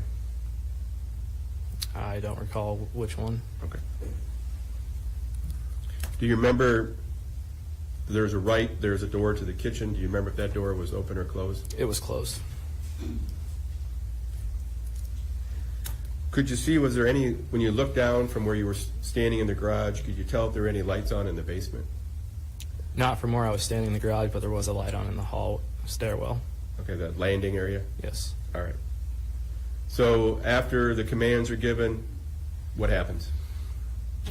The Deputy Kappel sends his canine in. Deputy Kappel, Sergeant Smith, and I go down the stairs, and we wait at the bottom of the stairs while the canine clears the basement. Was anybody found in the basement? No. And after the basement's cleared, what happens next?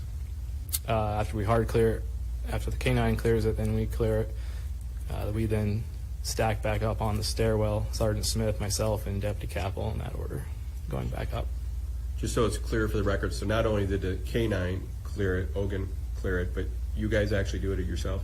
Correct. And did you find anybody? No. So when you go back to the steps, was there a discussion who's going first? Sergeant Smith had decided he would be making commands, and then Deputy Kappel, and then myself. And where were you on the steps? Did you go all the way up? No, I was about halfway.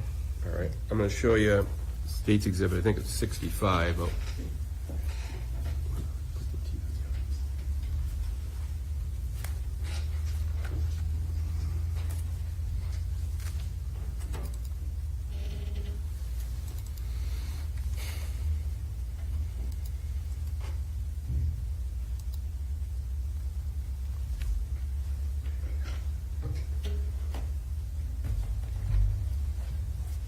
May I move for a moment, Your Honor? You in?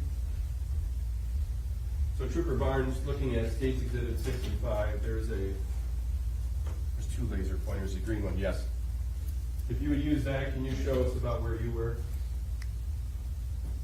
Right about there. You're indicating about 4 or 5 steps down from the landing. Yes. So at that point, where is Sergeant Smith and at that time, Deputy Kappel? They were both at the top of the landing. Sergeant Smith was in the doorway, door jamb to the garage. Deputy Kappel was in the top of the stairs. What did you see or hear next when you were at that location? Deputy Kappel gave commands, canine, police of the canine, come to the door or you'll be bit. And then I believe Sergeant Smith also gave a command as well. Did you hear any response from inside? No. What's the next thing you remember happening? I just remember hearing what sounded like pops, and it took me a second to realize that was gunfire. And from where you were standing, could you tell where the pops came from? No. What did you do next? After the gunfire, the defendant came to the doorway, saw the end of a gun, a rifle, shotgun. Deputy Kappel pulls his firearm and returns fire. And myself and Deputy Kappel take up a defensive position at the bottom of the stairwell.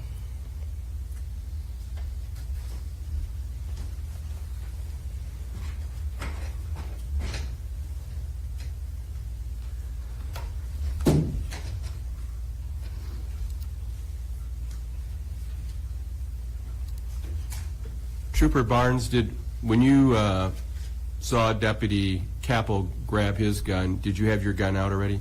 Yes. And what gun did you have? I had a Smith & Wesson .223 rifle. Is that a rifle? Yes. And did you fire any shots? No.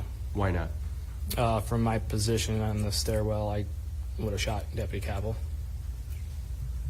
And to your knowledge, when you guys were on the stairwell, were there other troopers out in the garage? There was. Is that where Trooper Lively and Statmuller were? Yes.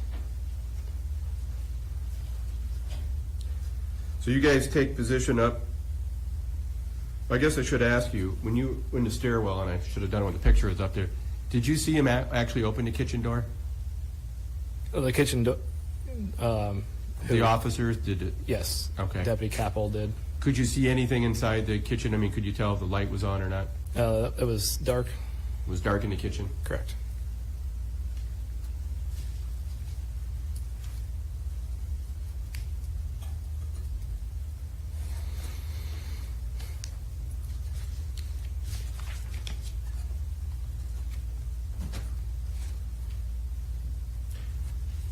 So you took position up, you said down below, up by the bottom of the stairs? Correct. And then what happened? I gave a few commands to come back to the door, show yourself, show me your hands. No response. At some point, the defendant came back and closed the kitchen door. All I could see was the door closing. So you gave commands for the defendant to show himself? Yes. And at some point later, he closed the kitchen door? Correct. Were you able to make contact with other law enforcement officers in the garage or outside? Yes. How were you able to do that? At the start was my radio. I made contact with, I believe, Trooper Statmuller, and then I lost radio communication shortly after that Were you still able to make contact with officers? with my phone. Correct. Okay. And how were you doing that? Were you making actual calls? Yes. While you were in the basement, did you hear if the defendant made any statements? Yes. What do you remember hearing the defendant, what did you remember hearing the defendant saying? He said, "Get the fuck out of my house, or I'm going to come down there and shoot you like I did your friend. I do believe I shot him in the chest. I won't be so nice to you.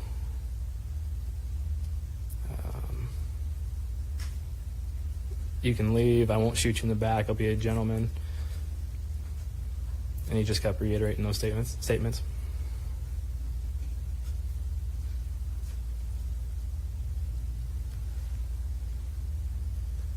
But he made a reference to shooting somebody, you said? Us. Did he say anything about what would happen if the morning came? He'd come down there and shoot us.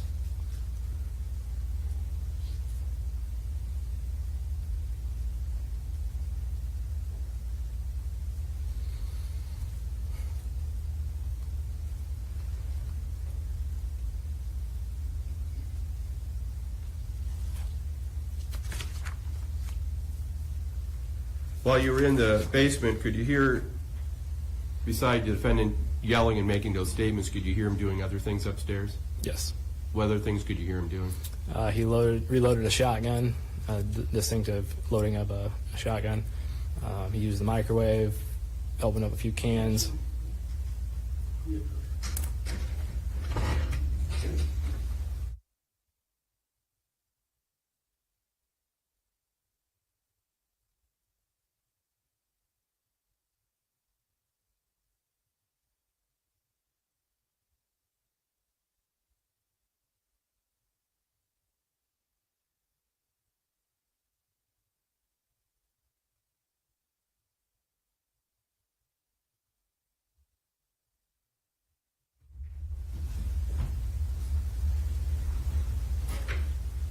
Tamazowicz, based on the sidebars, the objection withdrawn? Yes, Your Honor.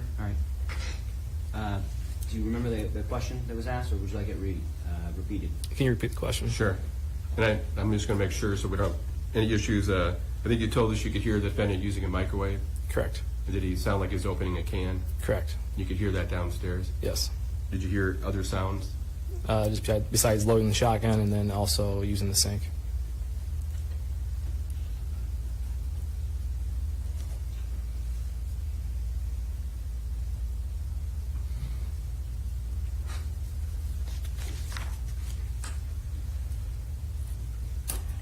Did you guys stay at the, I'm going to put another exhibit up here. State's exhibit number.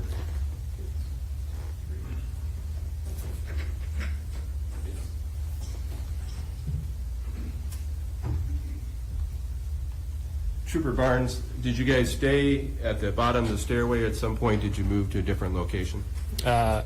Once Trooper Schmidt came in through the garage, we moved. He motioned us to move to the north side of the basement.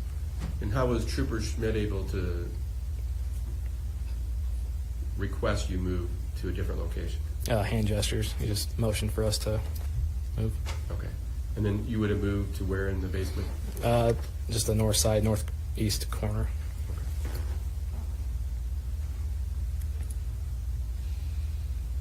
At some point, did you hear the defendant talking to the negotiator? Yes. Could you hear the defendant from downstairs? Yes.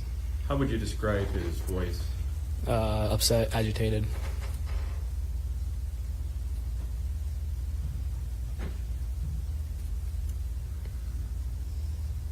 Could you hear the defendant saying anything to the negotiator as he was talking to him?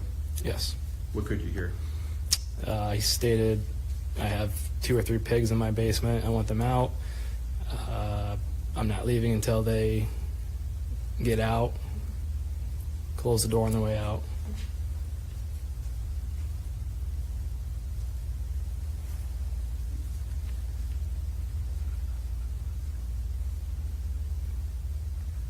At some point, were you notified that the Bearcat was coming? Yes. And did you relocate your position? Yes. And did you hear the Bearcat making noise to the house? Yes. And then did somebody come downstairs? Yes. One of the tag team Okay. guys. But before that happened, when you hear the Bearcat outside, did you hear any other shots? Yes.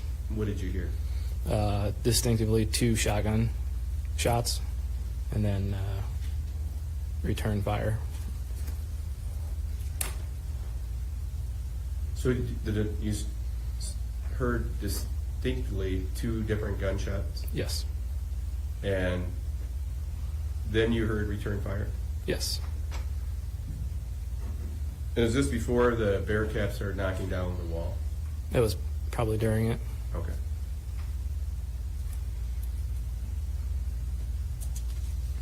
Is that when other officers came down then to help you guys get out of the basement After that. after that? After they came down after that. Correct, after the Bearcat was Correct. down. Yes.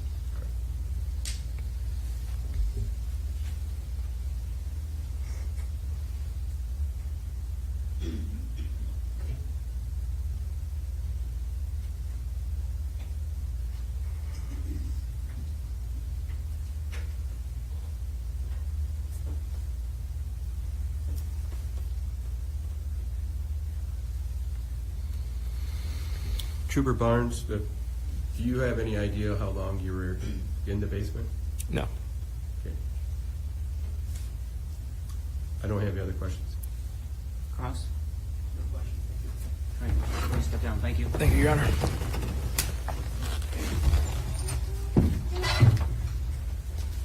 State, have another witness ready?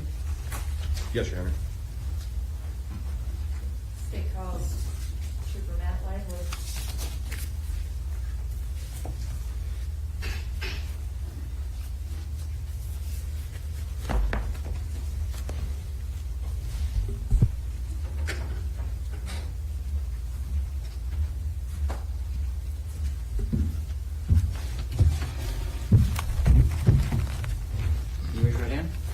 swear or affirm the testimony you're about to give will be the truth? I do. Have a seat. Tell me your full name. Matthew Lively, How do you spell Matthew? Matthew, And your last name, please? Lively. Thank you. Counsel? Thank you, Your Honor. Trooper Lively, where are you currently employed? Currently employed with the Iowa State Patrol, based out of District 9 in Cedar Falls. And when were you hired on with the Iowa State Patrol?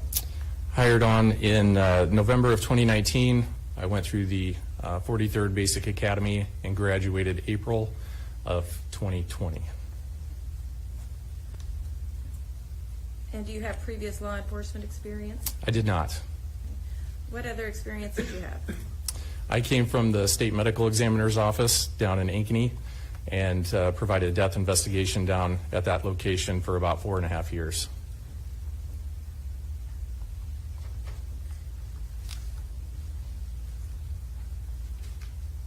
Did you know Trooper Jim Smith? I did. I'd worked with him on a couple different occasions, helping out on a couple tactical team call-outs, as well as assisting them in some tactical team training on my off-duty days, just as a role player.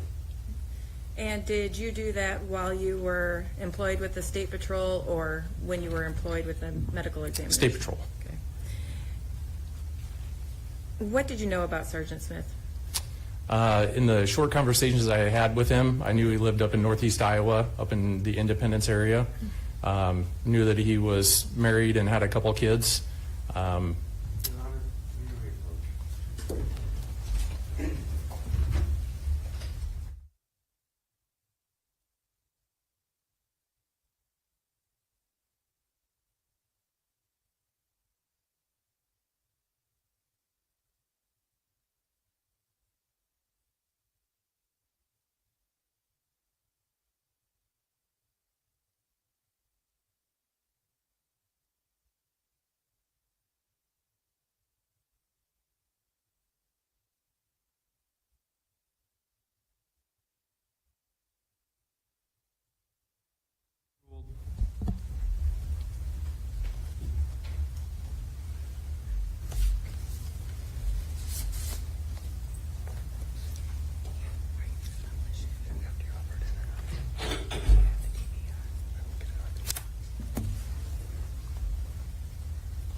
Exhibit 17.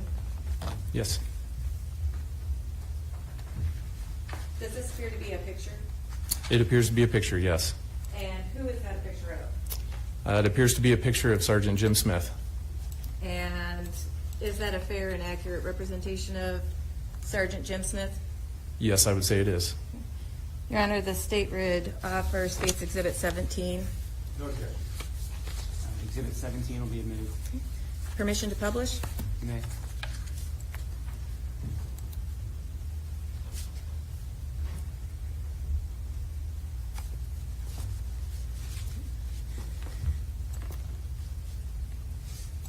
So Trooper Lively, were you on duty on April 9th of last year? Yes, I was. And what was your typical shift?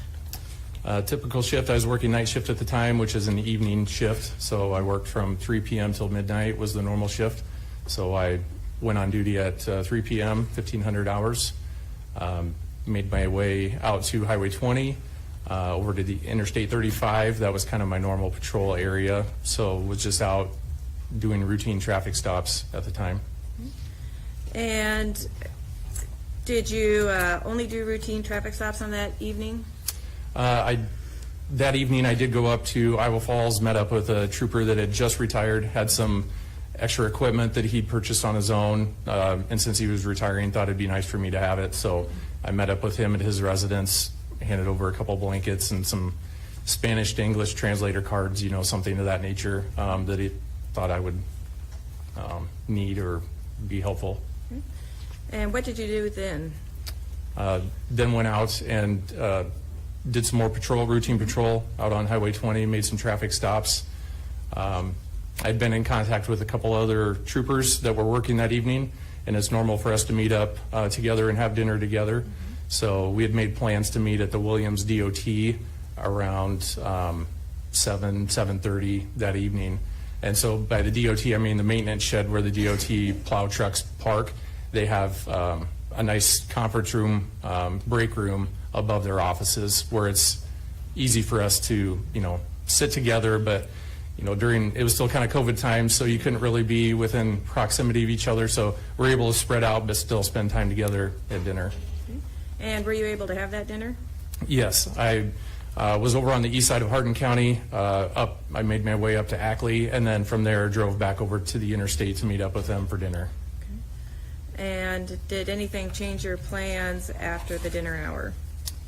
Yes, so we were just about done eating dinner that evening. It was around 8 p.m. Approximately, and I received a radio transmission on my portable because I was out of my car, and dispatch had called me and just asked me to give them a phone call by my cell phone back to them for some information. And did you make that call? I did. So I made the phone call to dispatch and talked with them. And what did you learn? I learned that there was a situation in Grundy Center where there was a possible suspect that may be barricaded in a residence, and asking if I could go provide some mutual aid for the local police department and sheriff's office. At that time, did you learn what the suspect's name was? I remember it being Michael, and it started with an L, but I learned, yes, that it was Michael Lang at the time. And what did you do then? So I told dispatch that I would be en route to that location, so I went back to my patrol vehicle and then made my way down to Highway 20 and then over and down Highway 14 to Grundy Center. And who did you see when you arrived on the scene? When I arrived on scene, Trooper Barnes was already on site. Trooper Statmuller was there as well. Deputy Kappel, or Trooper Kappel, he was deputy at the time, had just arrived with his canine. The dog was not out of the vehicle yet, but he was on location. I did see a deputy posted up at a walk-in door near the garage, and then found out later that Chief Frost was in the area as well. And once you arrived on the scene, who did you meet up with? So I met up with Trooper Barnes and Statmuller and Kappel. Just tried to get an update on the situation, what they knew had happened. Talked with Chief Frost at the time to get a rundown of what was going on. And after you'd been briefed as to the current status of events, what happened then? Shortly after then, Sergeant Smith arrived on scene. He was able to be briefed in on the situation, just kind of started putting together, I think, his own threat assessment in his mind, just asking questions as far as, weapons, people in the house, just going through the normal steps that you would do if you're going to make entry. And what decision was made about making entry? So decision was made that we would make entry to the house and try and talk with the subject and get them to come to the door peacefully. And how were you going to accomplish this? What was the game plan? So the first step was to at least make entry into the garage, because that was an open door where the deputy had eyes on the inside. So we were going to make entry into the garage. Is the closest location, a small location, easy to clear. So we were going to make entry there and just start systematically clearing areas that are then safe because they've been cleared from any people or objects. At this point, were you aware of the general layout of the home?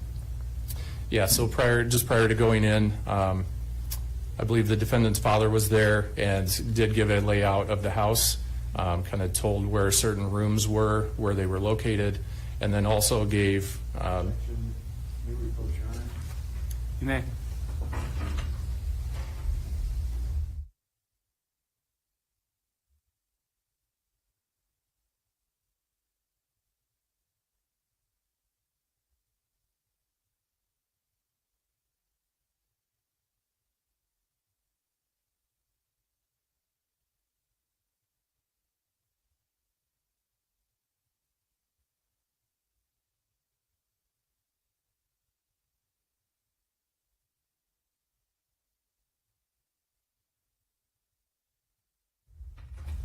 The objection will be sustained.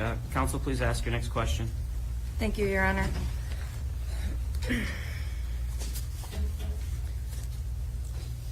So after you learned the layout of the house, did you enter the garage? Yes, we then made entry into the garage area.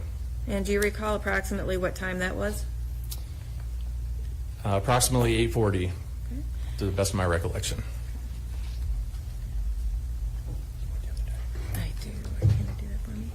Thanks.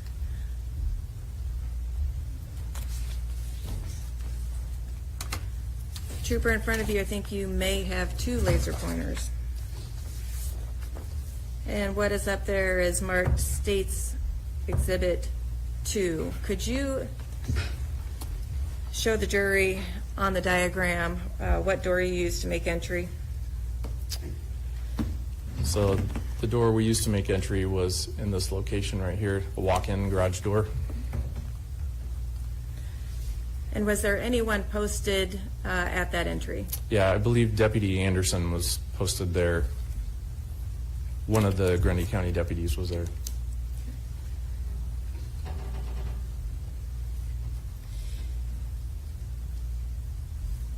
And backing up a moment, what were you and your team wearing that night? So we were wearing exactly what I'm wearing today, our Class A uniform. So fully marked, duty belt.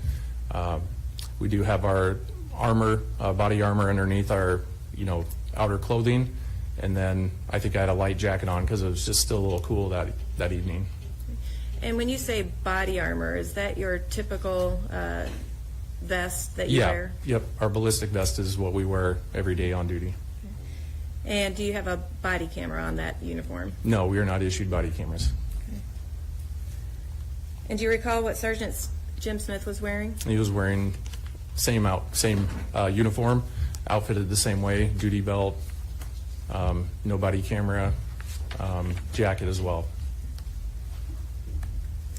After you made entry into the garage, could you explain to the jury where you went next? So as we made entry into the garage, we knew there was a room that was on the north side of the garage, I believe, kind of labeled as the smoking room, just an extra add-on lean-to that's completely surrounded. It's an enclosed kind of extra space on the north side of the garage. So we made entry into the garage past this doorway. I made my location posted up right here. Trooper Statmuller stopped on this side of that doorway that's entering the house. And then the rest of the individuals came up to this smoking area to clear it to make sure that no one was in that location. And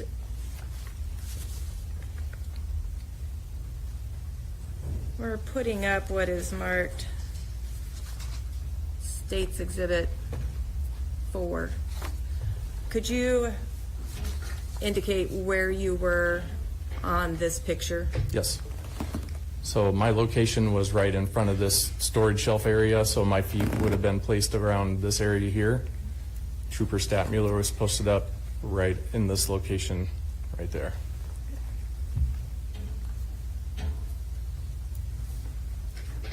And where were Troopers Smith and Barnes and Kappel? So they continued on, they continued on as I posted up here, they continued on as the picture shows this direction towards us, towards the jury. So that would be to the north of the garage where that extra room is located. And at this door, what could you see? Just as you see it now, a light on, the door is closed to the entry to the house. As you kind of looked around the corner, you could see there's a set of stairs that led to a basement. So going away from that doorway, leading down to a basement area.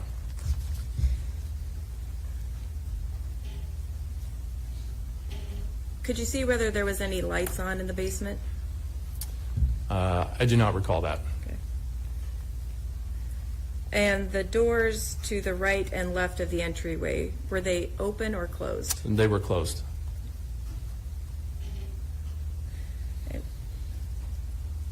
Once the team had reconvened at this doorway, what did you do?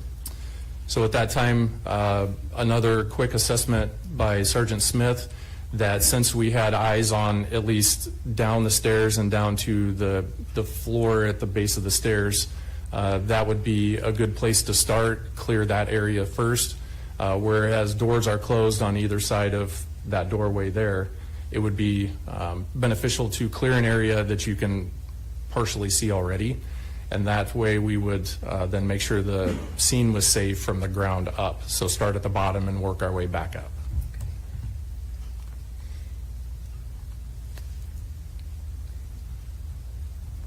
And do you recall who went down into the basement?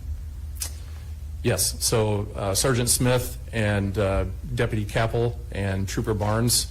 So before making entry into the basement, they paused at the top of the stair, the short stair right here, paused right here and made announcements into the house stating their intentions that they were police. You need to make yourself known, come to us. You need to come to us. The dog was also in that doorway as well, barking very loudly. And Trooper Kappel, or Deputy Kappel at the time, did make announcements. Hardin County K-9, if my dog comes in, he's going to bite you. You need to make yourself known. So those announcements were made multiple times at the top of the stairs before even making entry into the basement or the house. And were those announcements made in a normal conversational tone? No, a louder voice than what I'm using now, yes. And did the defendant come out? No response, no reaction from anyone in the house. And so after making those announcements, what occurred? Then they actually did make entry to the basement. So Sergeant, so I believe they let the dog make entry into the basement, then they followed down.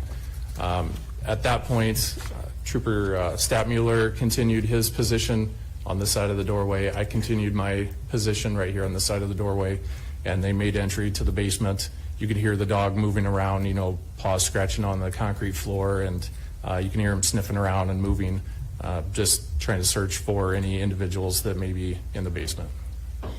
And were the officers able to clear the basement? They were able to clear the basement. They made their way back up, and we got verbal from them that nothing was found down there. And do you recall the order of the officers as they came up? I believe Jim came up first because I did speak with him at the top of the stairway when they came up, or they paused for a moment before they came to the top of the stairway. As this door, not the door to the house, but this door opens to the inside, so it's parallel or perpendicular to us right now. There were some cabinets back there, so as they were coming back up, they paused to then check those doors to make sure that nothing or no one was in there. I'm putting up Exhibit 2.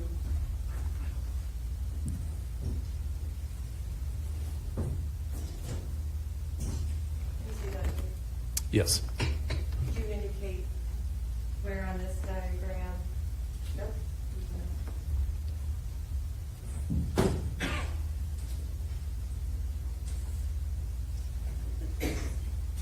There's Exhibit 2. Can you indicate on that diagram the closet location that they were looking in? Yes, so as they made their way from the basement up these stairs, this closet is on the right-hand side of their body as they were coming up the stairs. And what did they observe in there?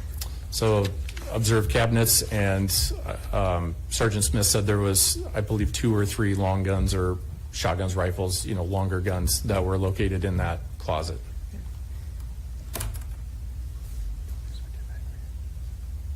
Yeah, thank you.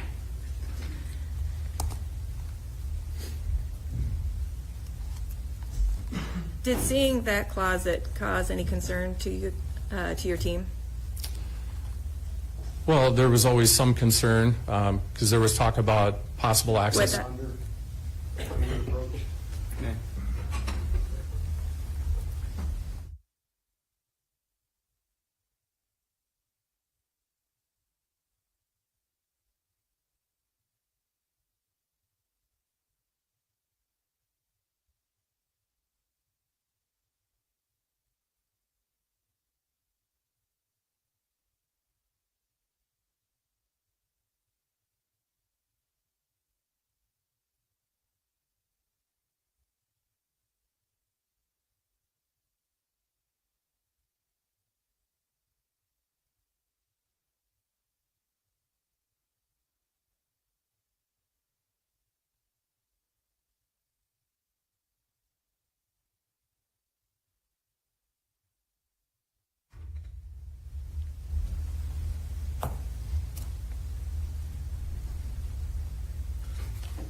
Objection will be sustained for now.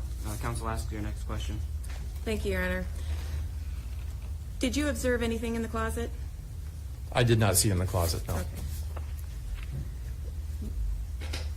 Was Sergeant Jim Smith concerned about what he saw in the closet? Objection, Your Honor. I'll rephrase, Your Honor. Objection sustained, or at least the question's withdrawn. Just ask your next question. Thank you. So after the closet had been observed, what happened then? So at that point, then Sergeant Smith came and met me in this doorway. Kappel and Barnes followed. Stadtmuller is still posted at his location there. At that point, Sergeant Smith asked if I would send a transmission over my portable to dispatch, let him know that the basement was clear. It was just a heads up, we checked the basement, everything is clear down there. So I made that radio transmission. And at this time, all the doors, or that kitchen door, was still closed? That's correct.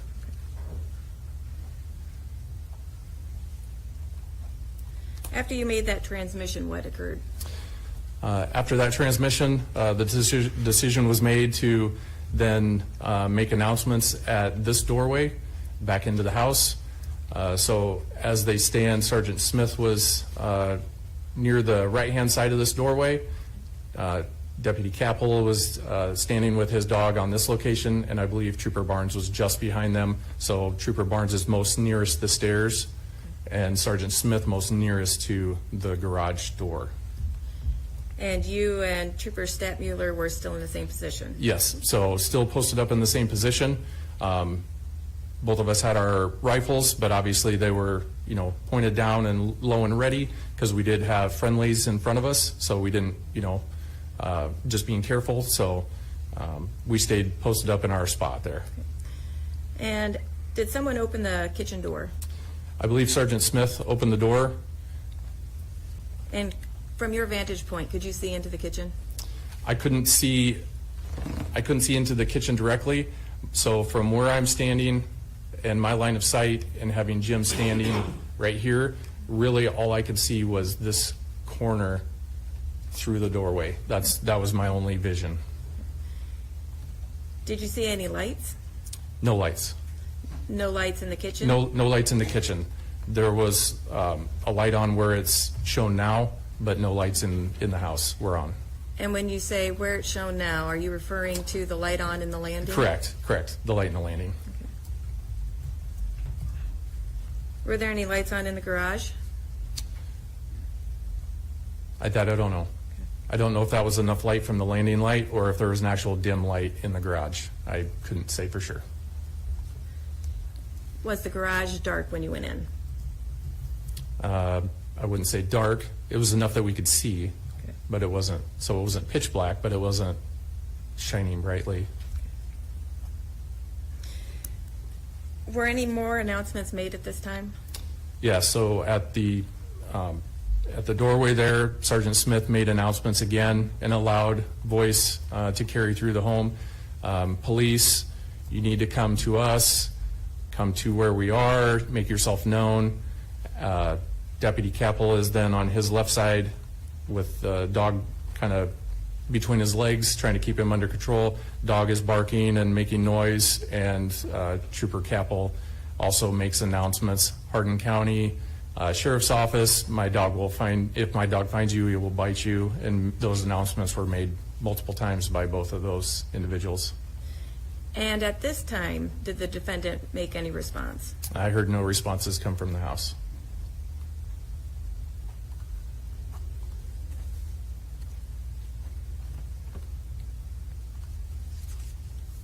What was the next thing that occurred?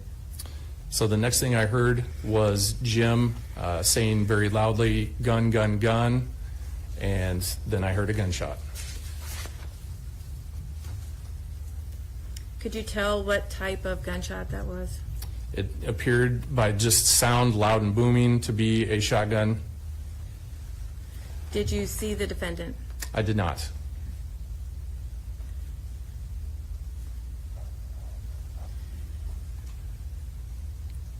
What occurred then? At that point, after Jim announces gun, gun, gun, then hear a shotgun. The next thing I see as I'm standing right next to the cabinets here is Jim falling out of that doorway and onto the concrete floor. And at this point, could you then see into the kitchen? No, I could not. I still did not see into the kitchen. So at the point of gun, gun, gun, I kind of sucked up against this wall a little bit further for cover, and then especially with the gunshot going off, I was looking for a place for some cover. Still had my rifle, out and ready, but knowing that Trooper Kappel and Barnes were also in there, I obviously wasn't going to take shot at the first thing that came out the doorway. So just tried to find some cover, and then I started making announcements to Jim, trying to get his attention or get some sort of response from him. And did you hear the defendant say anything before that gunfire? No, I heard nothing. Did you hear the defendant say anything after the gunfire? A little while after, yes. Was that immediately after Sergeant Jim Smith fell to the floor? No.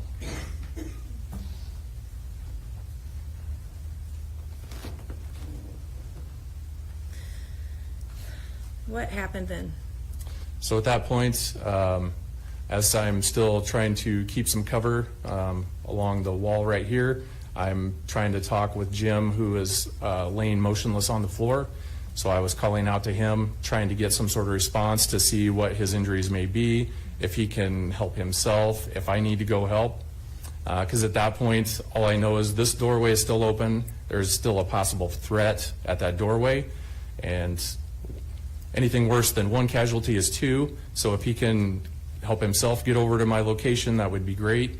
So I was yelling out loud, Jim, Jim, trying to get some sort of response. And when he's unresponsive, then I took it upon myself to make my way over from my location to where Jim was, and to at least get him out of line of sight from this doorway, because in my mind, this is where the threat is going to be or come from. So at that point, Jim is unresponsive on the floor. So I grab him by the top of the shirt lapels here and drag him back from that location over to where I was for at least some sort of cover, just to get out of the line of sight and get off the X. Did you notice the injuries that Sergeant Smith had at that time? So in my first quick assessment, when I went to address him, I could see an injury to his right leg near the calf area. I couldn't see the injury, but I saw some blood in the calf area of his pants. So at that point, I knew there was some sort of injury, but in my mind, I knew that was, for him to be in the state that he was and unresponsive, it wouldn't have been from a leg injury. So I knew there had to be something else going on. Whether he hit his head or whether he was shot, I was just trying to figure out what may be causing his unresponsiveness. Were you able to make that assessment once you pulled him over to the bookcase? Not immediately. When I got to the bookcase, I was still worried about having some cover. And in the process of going to get Jim, I had laid my rifle down next to him, so I had two hands to bring him back. So when I got back over to my place of cover near the cabinets, I did draw my sidearm out. So I was able to at least have some protection for myself, and then I started doing some injury assessment with my left hand. So looking up and then looking down, trying to make sure that I figured out what was going on. Could you describe for us the injuries that you found? So eventually, after we finally got a little bit further back and found some cover, I was doing kind of a blood sweep, starting on his right side, worked down to his waist, because at this point I'm kneeling down on the concrete floor. Jim is laying with his head kind of between my knees.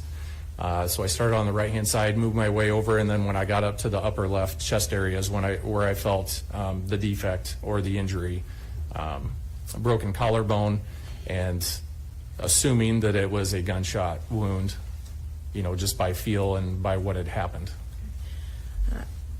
I'm going to have you show to the jury. You just stated that you were able to move him from where you were to a place with more cover. So on State's Exhibit 2,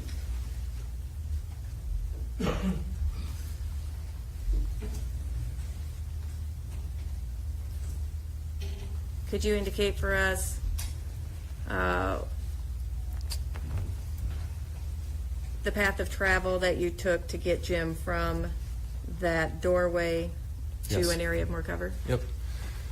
So just to start from, so this is the area, the doorway going into the house. Jim landed here. This is where I drug him back to my area of low cover, and then drug him back through the garage to this doorway. This doorway leads to that north smoking room area. This door opens to the inside. It was closed at the time. So when I got close to the door, I was dragging Jim with one hand, still having my weapon out, and I got up close enough to where I could reach up behind me and open the door, and then it swung in towards me and behind me. So as the door opened, then I was able to then drag Jim further into that room, and that way I at least had a wall or something that I could hide behind for cover. So that is the location where I was able to make even more injury assessments when I felt like I had more cover. So that is where I found the injury to the upper chest there. Was Sergeant Smith conscious during any of this? No, he had not made any sounds. He had not tried to talk, and he had not tried to move at all. The only thing of movement or of purpose was agonal breathing, and that was it. Could you explain to the jury what agonal breathing is? So agonal breathing is it takes place when the brain is starved of oxygen, and it's trying to tell the body that we need more, but it's an uncontrolled, very rhythmic type of breathing, more of a gasping for air, and it's the brainstem just telling the body to stay alive. And so imagine if you had asthma or something and you're just kind of gasping and not able to just inhale and exhale. It's very choppy.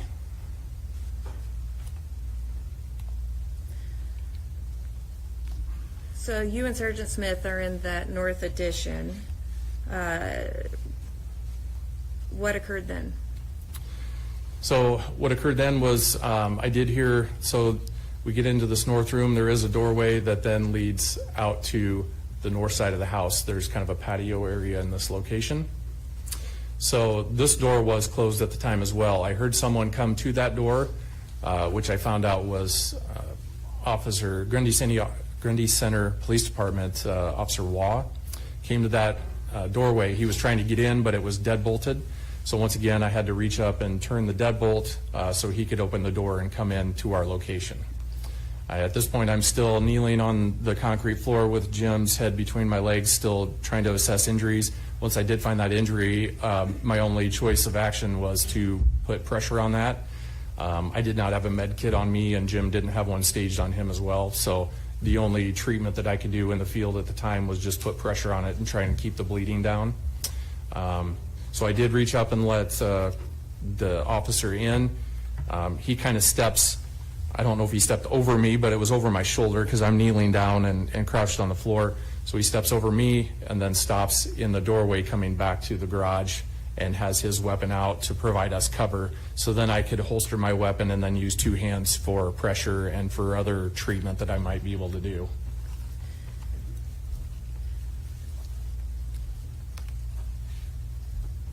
Was there any movement from Sergeant Smith at this time? No, still no movement, no.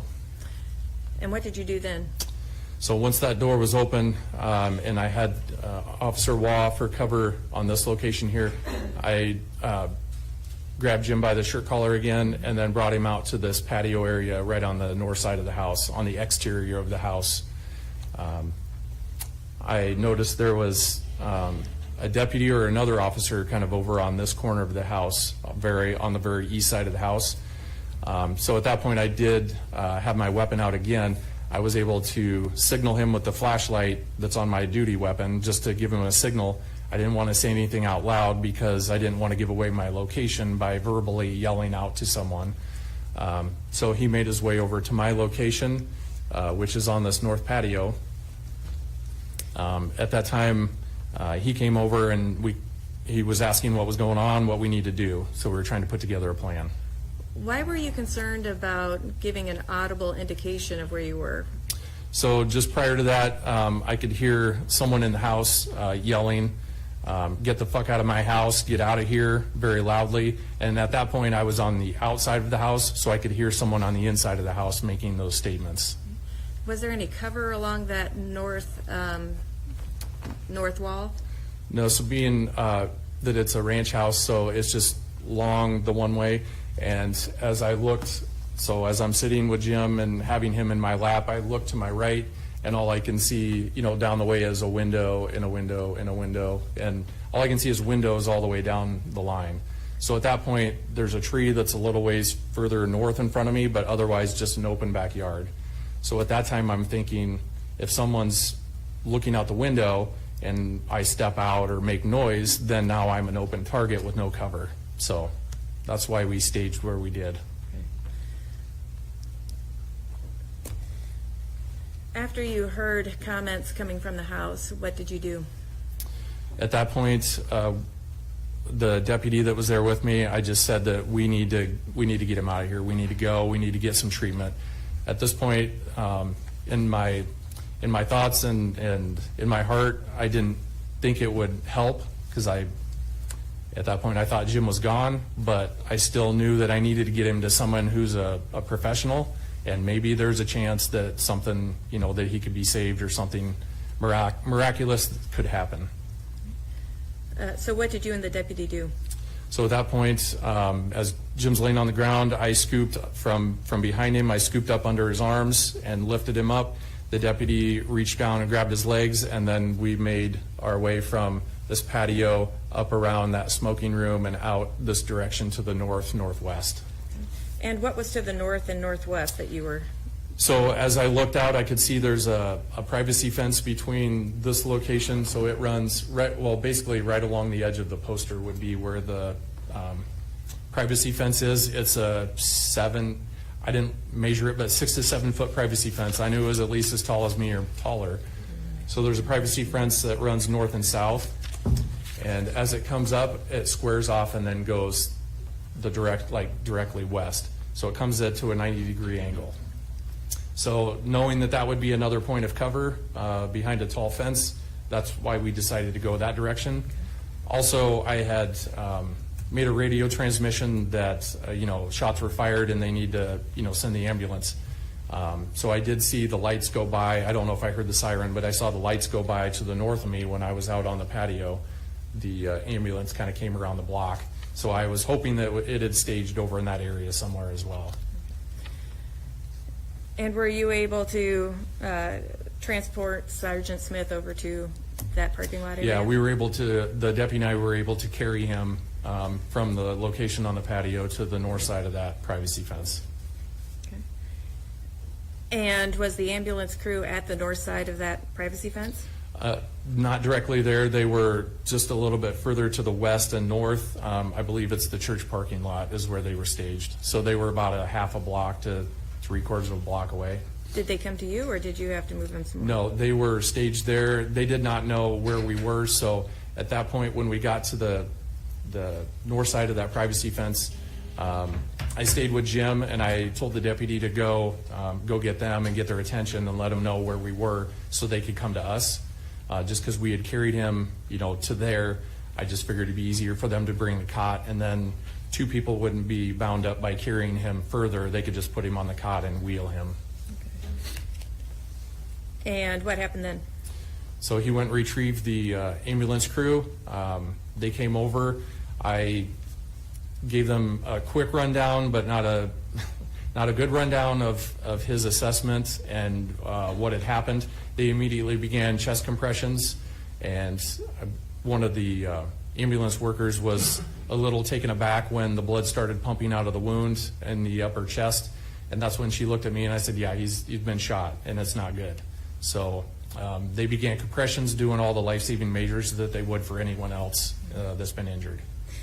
Did they remove any clothing or articles from Sergeant Smith to perform these? So yeah, along the way they had taken his coat and his shirt off. I had removed the shirt just so that it was open, and then had undone the strap on his armor just so I could put pressure on the wound, but I hadn't removed the clothing. They went ahead and just took him the rest of the way off to do their treatment. And do you know where those went? So they were placed on the ground right beside my location where we were on the north side of the fence. At that point, when the ambulance crew was leaving, I was still watching the house with my weapon out just to give them safety until they made it back to the ambulance. And at that point, I just needed a breather because a lot had been going on at that point. So I asked the deputy if he would come around and watch the house for me so I could just put my weapon away, take a breath, just gather myself and get things under control. And after you had that moment to collect yourself, what did you do? So at that point, I knew I needed to go report to someone, some sort of incident command or supervisor of some type.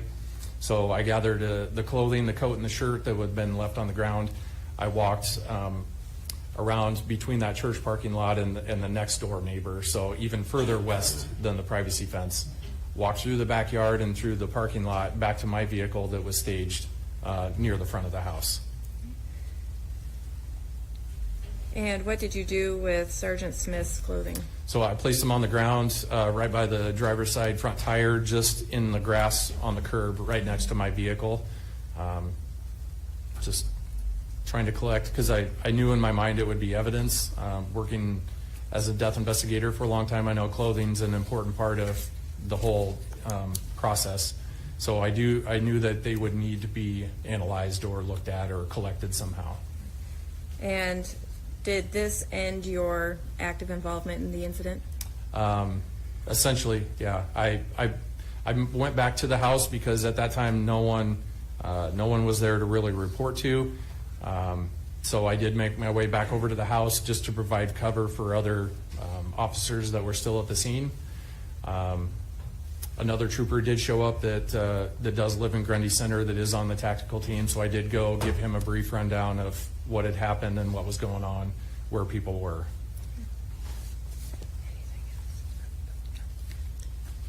Thank you, Trooper Lively.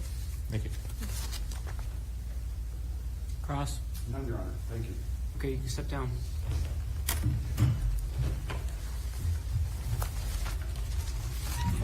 There are several matters that we're going to need to take up outside your presence, and so we're just going to start our lunch hour at this time. 1 o'clock or 1:30, Counsel? 1 o'clock, Your Honor. All right, we'll have you back here ready to go at 1 p.m., please. Heed the admonition during the break.